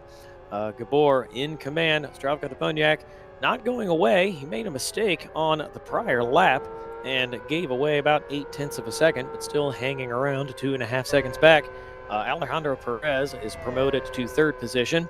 Imran Azar, now hearing that he is coming into... Sorry, that was not Imran Azar, but Gonzalez in the pits, taking fuel. A good debut from Todd Gonzalez. He was well inside the 107% benchmark to be allowed to start the race. And now, though he is looks like he's been in the barrier once, the front of that car a little bit wonky. He's run a strong race. He's gone around. He's only a lap behind Gabor, which many drivers cannot say they have done after a full Grand Prix race distance. Good day from Gonzalez. Yeah, it's been a great initial showing from him, and a fantastic debut so far, and hope he carries on. See Gabor there just casually just driving off onto the grass. It's like nothing phases the man. He's just he's just enjoying a nice Sunday drive now. He's absolutely flying along. It's just always so quick through there. Just a little mistake and that could really end your race through that. But it's just not bothering him at all. As you see him coming up on the back of Martin Kapol now to add a lap onto him and drop him off the lead lap, and he's going to have Santos a couple seconds further up the road, so hopefully he's able to deal with that. Okay, Imran Azar into the pits now for his drive-through, manages to get in without triggering and out speeding, so he's able to keep going on through now. He's dropped down behind Dennis Lind now. Anyone else he's going to drop down behind? I think he should be okay there. There we go. Drive-through completed and penalty cleared, so he's now just got to get his head down and focus ahead. In 7th place, I think a couple of people ahead of him still have to make their pit stop, so he's got this opportunity to try and catch up and still potentially has a podium on the cards if he's able to just have a very clean rest of the race and keep pushing hard. Yeah, and on the topic of pushing hard, Zdravko Deponiak is trying to find something. This gap rubber banding a little bit around 2.5 seconds. Gabor easily threw Martin Kapal through turn 7, so the change in the gap there in Zdravko's favor may have been because Gabor caught Martin Kapal right around turn 14. Zdravko Deponiak will have the benefit of some slipstream here, though if Martin Kapal doesn't dive out of the way, then Zdravko could lose some time coming through the chicane. Looking at Ian Suarez now, a very respectable, strong 5th place from him, and a strong and respectable 4th place by Rafael Costa ahead of him. There's a question over one of the drivers that these two were fighting earlier. Igor Santos came together with Adam Brown, and I don't know that we've seen a resolution to that investigation. Igor Santos was running with these two earlier on in the race, but now Ian Suarez across the line, lurking, trying to find that 4th position. These two running very strongly. We've looked at them a few times, but for the most part, they've had a pretty quiet day getting on with their own race, though they have spent most of it together. Ahead of these two, Zdravko Deponiak is through Martin Kapal, though I've watched Zdravko Deponiak nearly pitch the car off at turn 11. So Zdravko pushing hard, trying to catch Gabor. We will remind everybody once again that we do have a driver of the day poll. You can see in the upper right corner of the broadcast that you can vote at simbroadcast.tv/DOTD. Go cast your vote there, and we will reveal near the end of the race who the recipient driver of the day is. Tom, I am sticking with Gabor unless something new and unexpected unfolds. He has been in total command and has my favor. Yeah, it's difficult to think of someone else right at this particular point in time. I know a few drivers have done a great job from driving up from towards the back, and have done a good job with that. But it's difficult to see anyone right now who's doing anything other than just drive as well as Gabor is currently. Looking back from Rafael Costa right now, a great shot, and you can see just how committed this driver is, and the drivers behind him to follow through in the slipstream.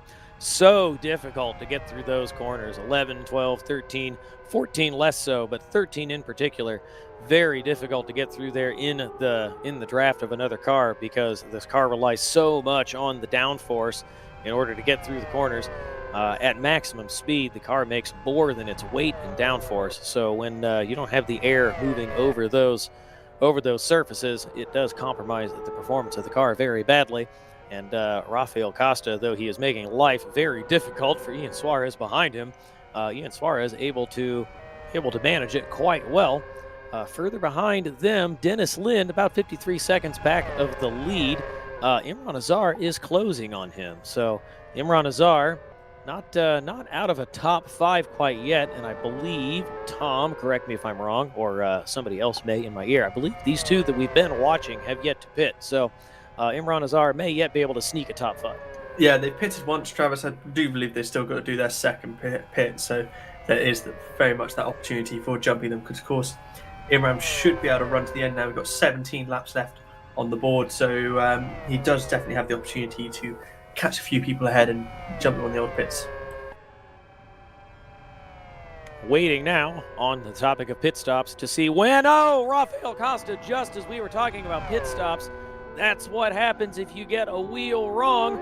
If you hook it over the curb and into the grass, it can all go horribly wrong. He unfortunately, he does manage to stay on the wheels and did not spin in front of another car. Ahead of him, Alejandro Perez was in the pits.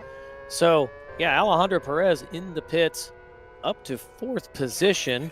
But Rafael Costa got it all wrong there. Does dive across the pit entry line. He'll receive a penalty for that.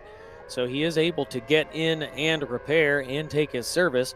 I think, Tom, though he will receive a penalty for that, it's going to cost him less time by taking that penalty than it would have trundling around with a badly broken machine. So heads up thinking by him. I think he's probably the recipient of some cursing as he gets off the circuit and out of the way of the leaders. Probably the recipient of some cursing from race control, but I would call that heads up driving. Yeah, I think for his own race, it was definitely the right thing to do. A little bit iffy on the rules, and I think he's taken a good calculation there and just seeing it confirmed as well in the chat that it's only a drive-through he has to do and not stop-go. So I think he's only going to lose probably about 15 or 16 seconds for driving through the pits with that, whereas he'd lose way more than that if he had to drive all the way around or get corrected as well. It's probably only about 10 seconds or so for the drive-through instead of... so definitely the right decision to make. Yes, indeed. Watching Dennis Lind now, who is promoted to 4th position after a bit of drama by the green car spinning across the circuit. Dennis Lind was further down the order, looked to be struggling earlier on. Imran Azar was making the R4s work, and Dennis Lind was having some difficulty with him. Dennis Lind promoted ahead of Imran Azar after Imran gave himself a drive-through penalty for speeding in pit lane. And Imran Azar, since I mentioned him, is now up to 5th position, so we suggested he could still be on for a top 5, and he is indeed. Gabor there ahead of Igor Santos. Santos demoted 1 lap behind the leader. As we look for Zdravko Deponiak behind these two. Zdravko's still not going away. Gabor, this gap has been rubber banding around 2.5 seconds. It was 2.7. We saw it just tick down to 2.5. So I really wonder now, as we see Rafael Costa come through to serve that drive-through penalty, I really wonder now, Tom, is Zdravko just managing his race, running a rhythm, And does he perhaps have a little bit of a strategy call in his pocket that he could use to challenge Gabor, or is this in Gabor's pocket? Does Gabor have this pretty well stitched up? I'd be inclined to say this is a Gabor is relaxing and not taking any extra risks. We've seen how just suddenly your whole race can just swap if you make a tiny mistake. So I think he's just being relaxed with his driving. He's not taking any risks, and he's just managing the gap back to Stravko. And he knows he's got to make another pit stop, and he's got to change his tyre. So I think he's just managing the gap back to Stravko, keeping an eye on the gap back to the likes of Imran, and just making sure they're not going to get too close, and he's going to have to fight hard at the end of the race. On board with Stravko Dubunyak, one of the drivers we've been talking about, crosses the line now. It's about 3.2 seconds back of Gabor. That should update in a moment to see if he's able to close the gap or if it extends at all. He's closed it ever so slightly on this lap, but that is not enough to make any impression on Gabor. I am inclined to agree with you, Tom, that Gabor is just managing, not taking any risks. Moments like these, we saw the cloud of dust ahead of Stravko by the back marker. I believe that is Igor Santos ahead of Stravko Dubunyak. It is. You go through that chicane so quickly, and if somebody clips one of those tires, gets it wrong, you can end your race so easily. There you see in the upper right corner, the driver of the day is Gabor, comfortably. So he has my favor and Tom's as well, and all of you who have chosen to vote. Gabor so far is the favorite. You still have time to vote. We will reveal the winner toward the end of the race when the poll closes. So not over yet, but Gabor in command of this race and also in command of the polls. Rafael Costa drive-through penalty for crossing the pit entry blend line. I believe he has already served that penalty, and we saw one go by as well for Gonzalez. So didn't see his infraction, but he was recipient of the penalty there. Also hearing that Rafael Costa got another penalty for speeding in pit lane, so it was looking great for Rafael Costa in the top 5. And Tom, as you said, little mistakes can add up. Rafael Costa was looking for a tidy top 5, and now it has gotten away from him. He is barely on for a top 10 if he can recover and catch and pass Santusara and Martin Capal. Yeah, it was a unfortunate string of mistakes for Costa. He was looking fantastically strong, but the benefit he has now is he has done his required pit stops. He doesn't need to do another one, where a lot of the cars still ahead, I believe, still need to do their stops. So he does have the opportunity, and there we go. He's driving through the pit lane. He picked up the first one for speeding in the pits, and the second one, of course, was that penalty that he just got there, was the penalty for cutting across the blend line to initially get into the pits. And I think Gonzalez was, I think he crossed the blend line. Gabor's made a mistake as we were saying all this. He's hit the wall hard. He's huge damage to the front left there. I'm trying to think exactly where we are on track now. Turn 13. Stravko now suddenly all in the driver's seat, and I think he's actually gone past him there. The leader's changed. Gabor, we'll talk about the man who doesn't make mistakes, and that is a very big mistake to make, and he dives straight into the pits. Needs to be careful not to pick up a speeding penalty. There we go, into the pits. Okay, he's going to have to repair that damage, and that's going to be a huge gift horse for Stravko. He needs to take that and run with it and be careful. There we go, the change to R4 is confirmed. The damage is going to get repaired, and so I reckon it's probably going to be about a 20-second, if not more, just stationary there. So Stravko really needs to make every opportunity count here, and Imran Mazar might actually be looking at an opportunity to come closing back up towards, if not Dennis Lynn, definitely up there in third place. Still doesn't have to make another stop, I don't believe, for Dennis. He should just be good to run to the end now as well. So all sorts of troubles for Gabor now. Tom, you've never heard me say this before, and you will never hear me say this again. I am just thrilled to death and grateful that you were talking when that happened, because my voice has given nearly all it has to give, and I jumped out of my seat when I saw Gabor spin, but you caught the action. And now, you can see Gabor struggling with grip at the rear of the car. He's on R4s. They don't have that much grip to give unless you set up the car aggressively for it. Gabor we switched away from Gabor there, but it looked like he may have begun timing out. So we'll need to keep an eye on that. Looks like he's going again. Okay, so yeah, from one heart-stopping moment to another for Gabor. Zdravko Toponiak in command of this race. Now Zdravko looked like he was pushing to try to catch Gabor. Gabor was managing. Zdravko could also have been managing, but the gap was coming and going. So not entirely sure how hard Zdravko was trying in order to catch Gabor, perhaps passing for P1, but then Gabor makes a mistake that is so easy to make. You're so committed in those high-speed corners, and it relies so much on the downforce. It's so hard to get the car turned in precisely when you rely so much on aerodynamic grip. And one tiny mistake completely changes the complexion of the race. Zdravko Toponiak, leader there, you can see next to that number 1 alongside his name. He needs to come in and change tires. 10 laps remaining in this race. He has a healthy gap over Gabor, who rejoined in second position. As we look at Santusara now, who is fighting with Martin Cabal for the final spot in the top 10. But once again, Zdravko Toponiak needs to come in and change tires and then manage the final laps of this race. As we watch Santusara leave a very small gap while making this overtaking maneuver through pretty easily. Maximum commitment through the middle of the chicane. Washes a little bit wide, but easily onto the brakes, slows it down for the right-hander, and off he goes.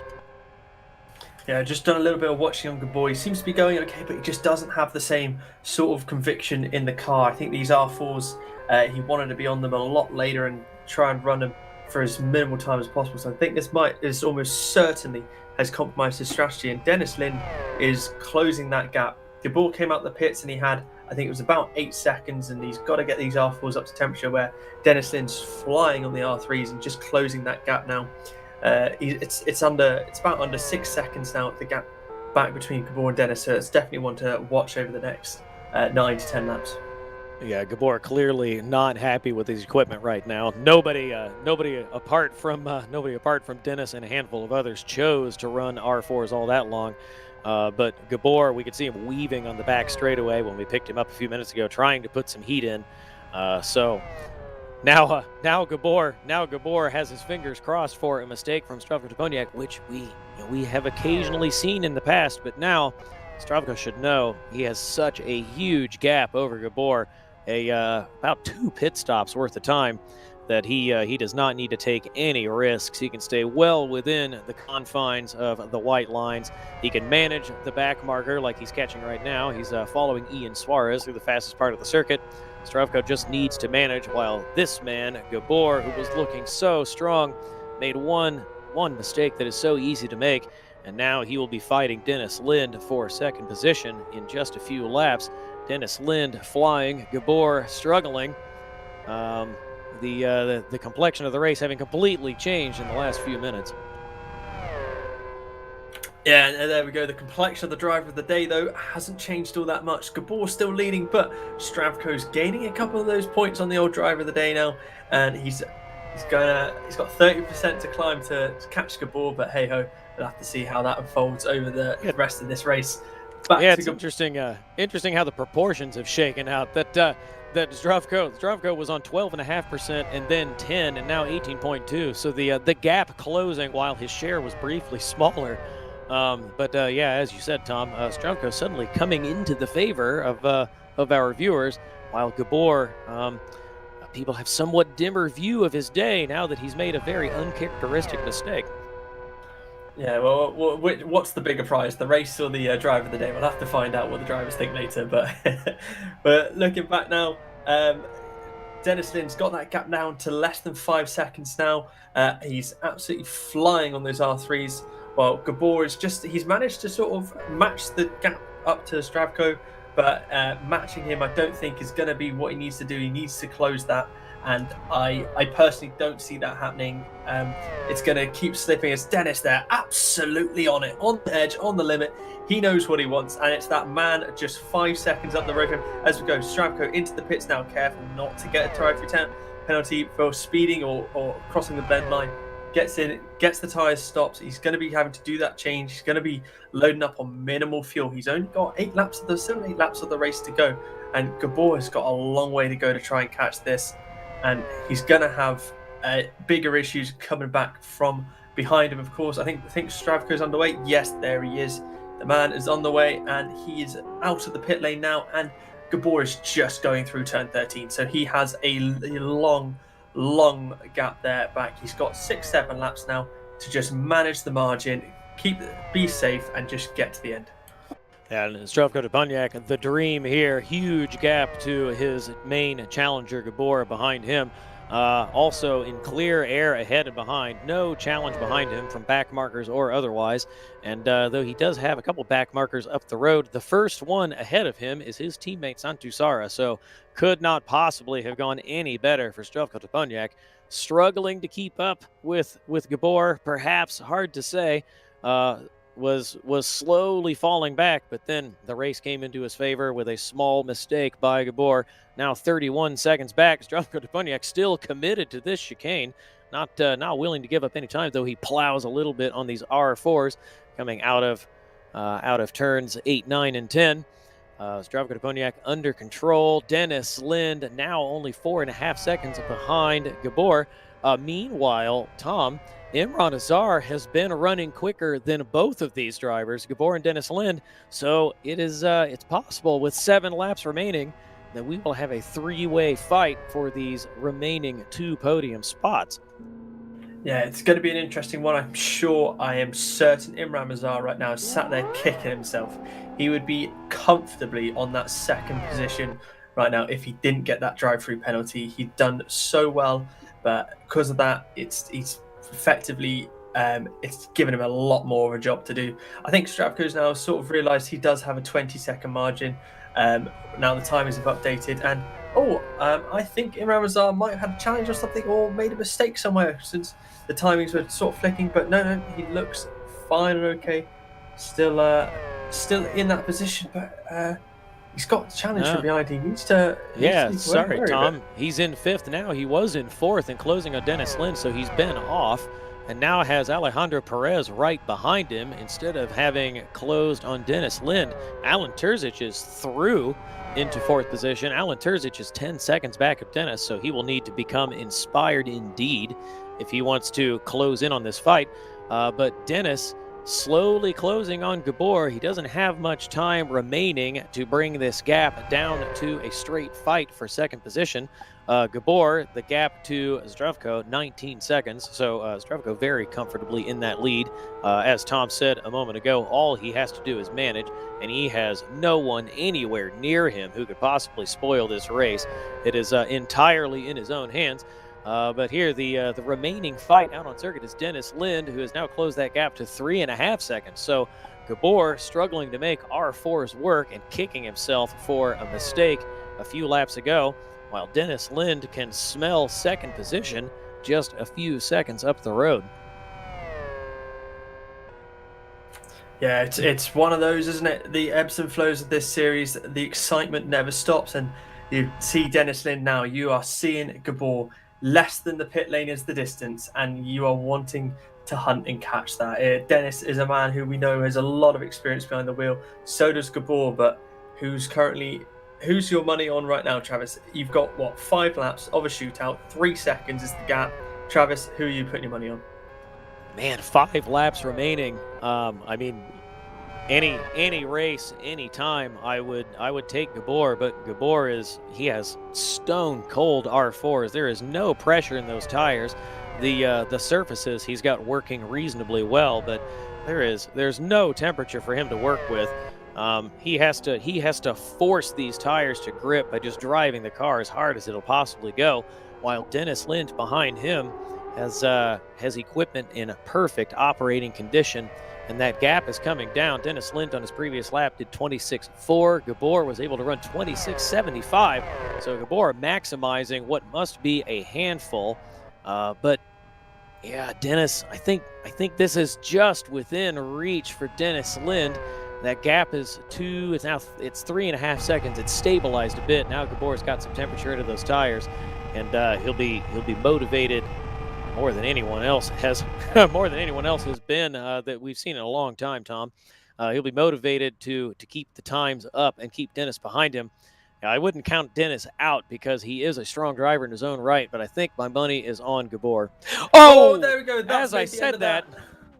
Big into the wall, big into. Oh, Dennis, we're talking there. He just did this fastest lap of the race. He took half a second out of Gabor, but that is changing the complexion completely. It's no longer a fight to see if Dennis can catch Gabor. It's now, can Dennis hold off the charging cars behind? He's got Terzic just probably 4 seconds or so now behind him. It's less than that. He's got heavy damage to the front, and then behind there you got 6 seconds back to Imran, who I don't think is going to be in contention here, but Dennis now has a huge handful to hold on to that podium. Yeah, it's incredible how quickly things can change in these races, and that's a mistake that Dennis didn't need to make. You don't have to go that wide onto the curbing there. It doesn't gain you that much time, but it's so easy, like when you're pushing hard, when you're trying to maximize every inch of the circuit and all the grip you can possibly get out of the car. It's so easy to put a wheel wrong like that. And now, as Tom said, Dennis Lind, who was in the hunt for second position, it was a tall order, but he hadn't given up. Now he will have to defend third position from Alan Terzic, who is quick in his own right and has a machine in perfect operating condition, whereas Dennis Lind now has equipment in rather rough shape.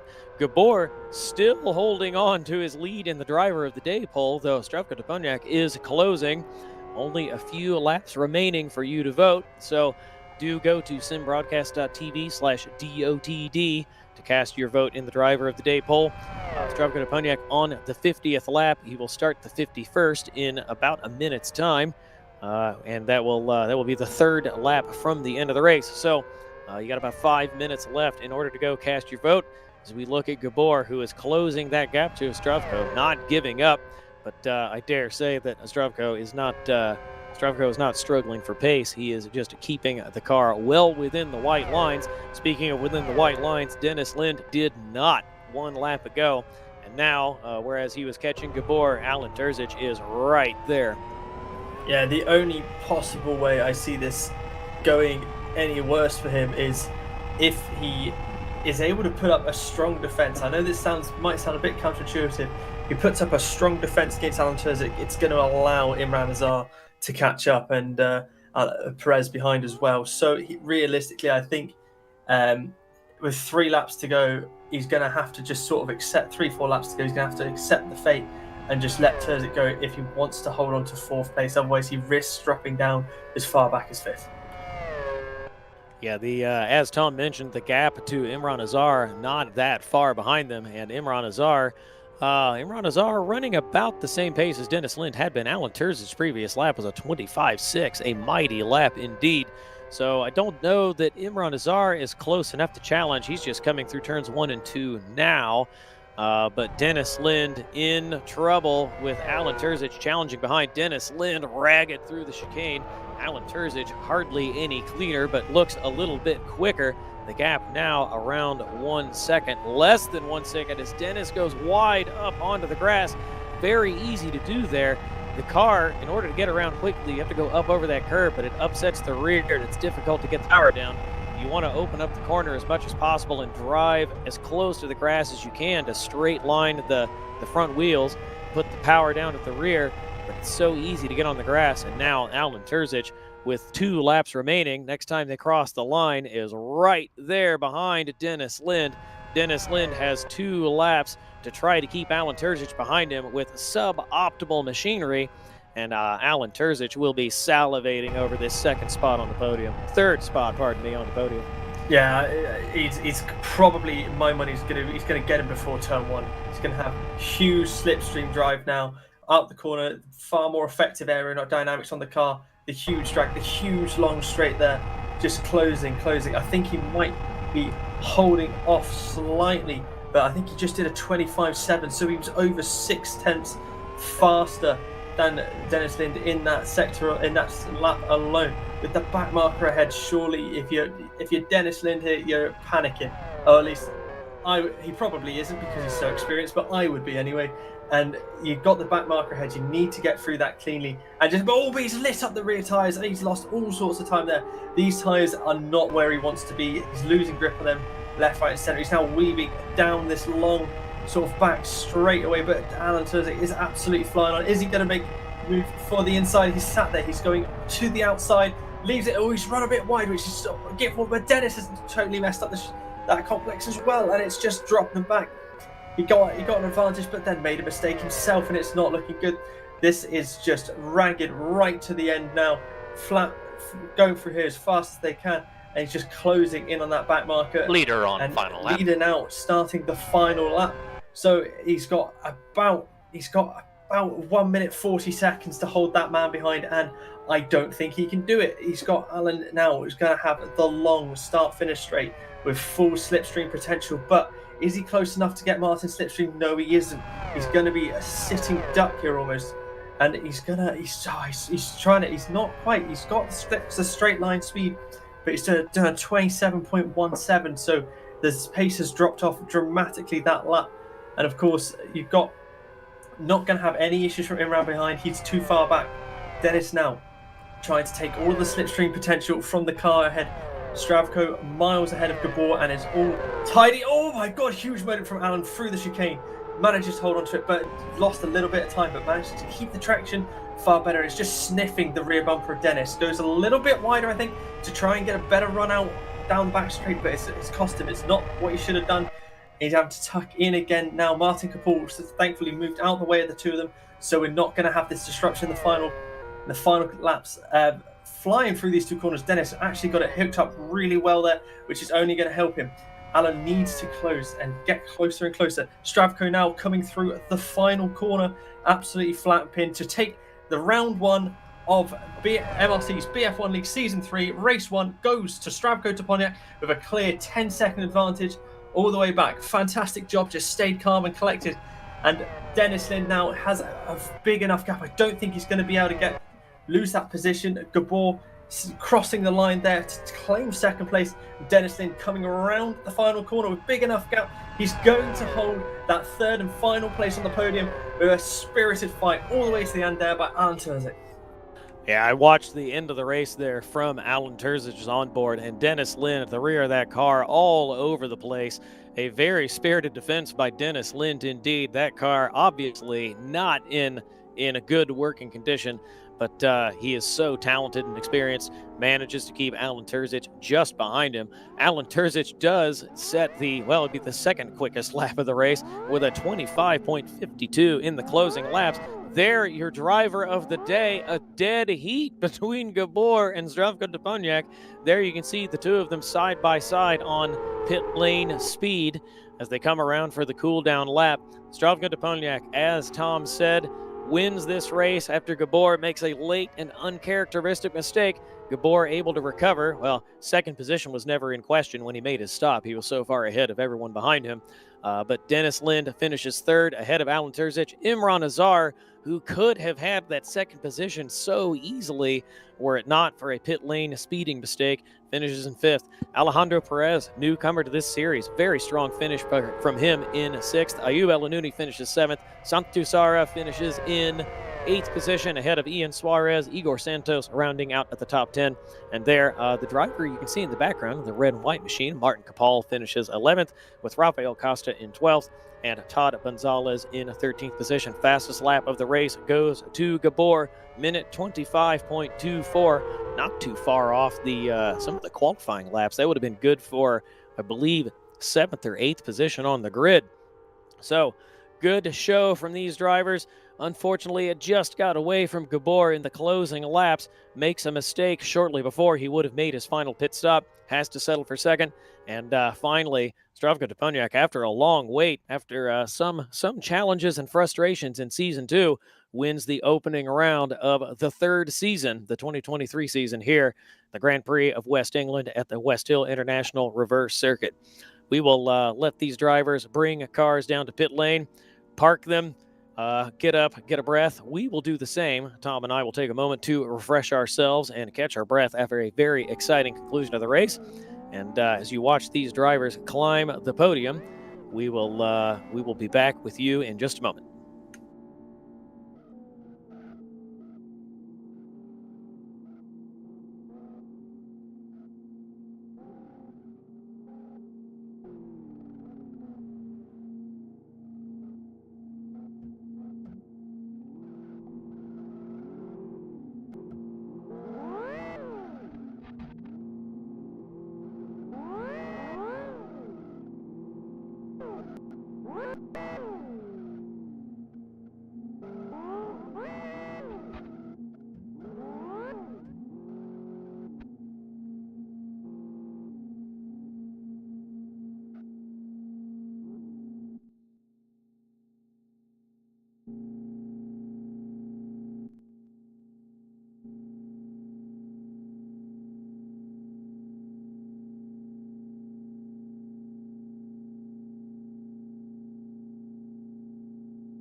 We are back with you after a very short break. There, you can see in the background the top step of the podium as Zdravko Toponiak, winner today, ahead of Gabor, the reigning champion, in second position, and Dennis Lind takes up the bronze medal spot on the podium. Tom, we have a very special guest about to join us in the commentary box. It is none other than a winner of the race, fellow commentator, teammate, Zdravko Toponiak, number. You've done it. You finished the driver of the day poll in a dead heat. You couldn't claim that for your own. Though you made a good recovery from a distant second, as you did in the race from second to first after Gabor made an uncharacteristic mistake. You must be mighty pleased. Hello. Yeah, was a fun race, that one. I wasn't sure what happened to Gabor. I was thinking he had a flat. He said he just made a mistake, so yeah, bad luck for him. He had a real good pace. You sound a little bit like me. I'm feeling a bit breathless with a voice that has nearly given up. I don't. You probably didn't expect that with 10 or 12 laps remaining, because Gabor is so good. He did, in fact, put a wheel off right before it would have been out of turn 12. He put a wheel off over the curb, and you know how quickly that can go wrong. Yeah, this track is like extra punishing. You go just a bit off, and it's there are big consequences for every mistake. So yeah, I went into the race with a mindset of just taking it safe and easy, and I didn't want to take any chances. I did not expect to have pace to fight for the win, so I was just like gonna enjoy this one and not crash. Was it that mindset? I know you had a very strong qualifying, and then you struggled quite a bit at the start. Was it that mindset of just trying to keep out of trouble that I think you dropped back as far as I think it was fifth or sixth in the end before the pit stop cycles? Was it that mindset that meant you dropped that far back, or was it a bit of a struggle for pace initially? I didn't want to fight with other cars that much. I made few passes, but it looked to me like everybody except Gabor was on lower fuel, and so I didn't want to waste time fighting someone that is faster than me anyway at that point. I knew that my race correlates like the strategy like to Gabor, so I was just watching the pace difference to him, and that wasn't that bad. Well, it sounds like you managed well, and then a little bit of luck came your way, and you are winner of the race. So that is Zdravko Toponiak, our friend, co-commentator, and a winner today, P1 in the first round of the 2023 season of the BF1 League. Congratulations to you, Zdravko. Jump out of the seat, go take a break. Yeah, thank you. We've got one more interview lined up. Our friend Dennis Lind. Dennis, that was an up and down race for you. You looked strong early, and then Imran Azar was able to drive away from you slowly on R4s, and then the race came back to you, able to climb up the order to P3, and then you made the same mistake that Gabor did and had to fight to retain that third position late in the race. So exciting day for you. Tell us all about it. Well, yeah, it was quite an experience, I must say. It's the first time I actually ever drive this car in a race situation, so it was very interesting. It seemed like everybody else apart from me forgot to warm up their tires for the race start, so that probably looked a bit easier than it should be or was. Yeah, I mean, I got a pretty good gap early on, but then I made a mistake coming into turn one on the next lap and just braked a bit too late. And then I did the same when I was about to catch Gabbo. I think I could have catched him with like 2-3 laps to go. And unfortunately, I made a bit of mistake there, so I lost it. But yeah, I think to be honest, I think it should have been Gabbo who won and then me second.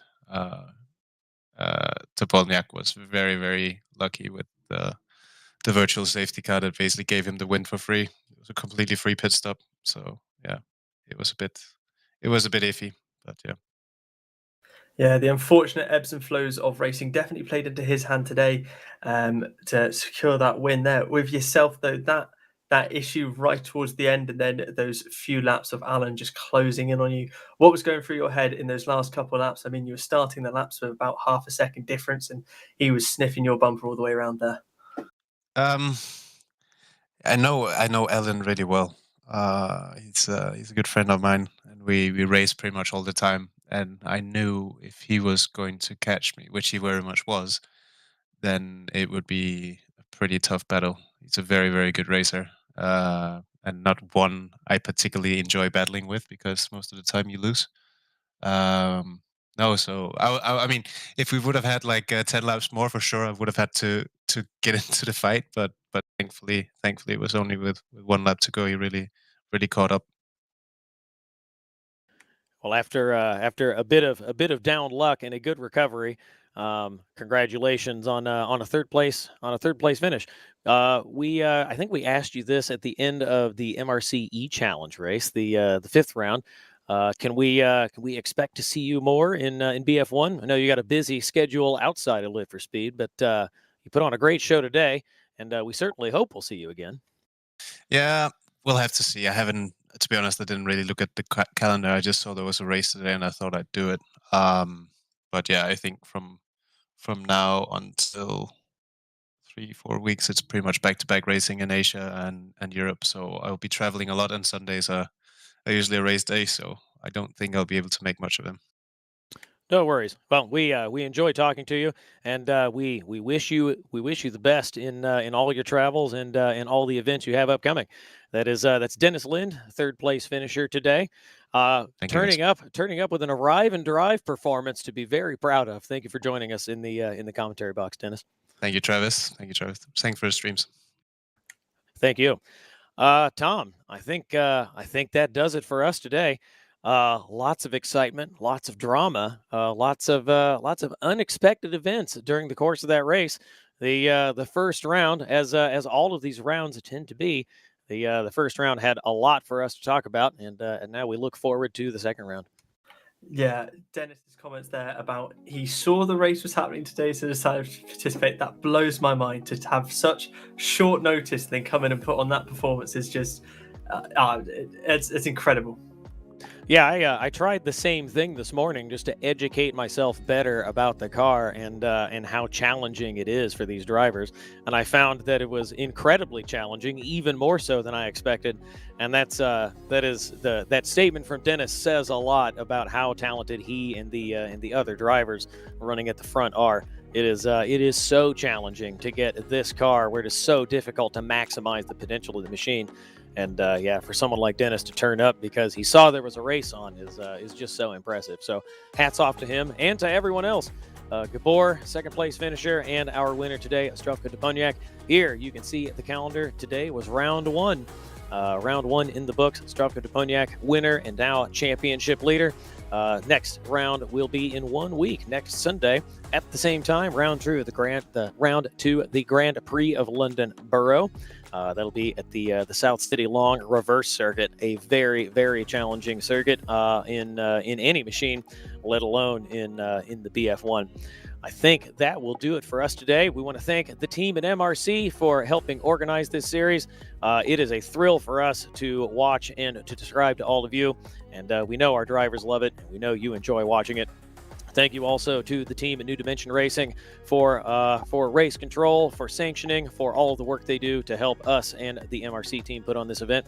And to our friends in our ears, that would be Pete and Elmo in the background calling the action, and for all the work they do on the graphics you see on the screen. All of the beautiful broadcast elements are their hard work. And my friend Tom for joining me in the commentary box. And for all of the reprieves he gave me today, my voice is just about shot. I do apologize for the gravelly state of the sultry sounds of my voice. I've been Travis Mehlinger. We have been Sim Broadcast. Thank you very much for joining us today. Wherever you are, be safe, be well, enjoy the rest of your weekend, and we will see you in 1 week. Thank you very much, and goodbye.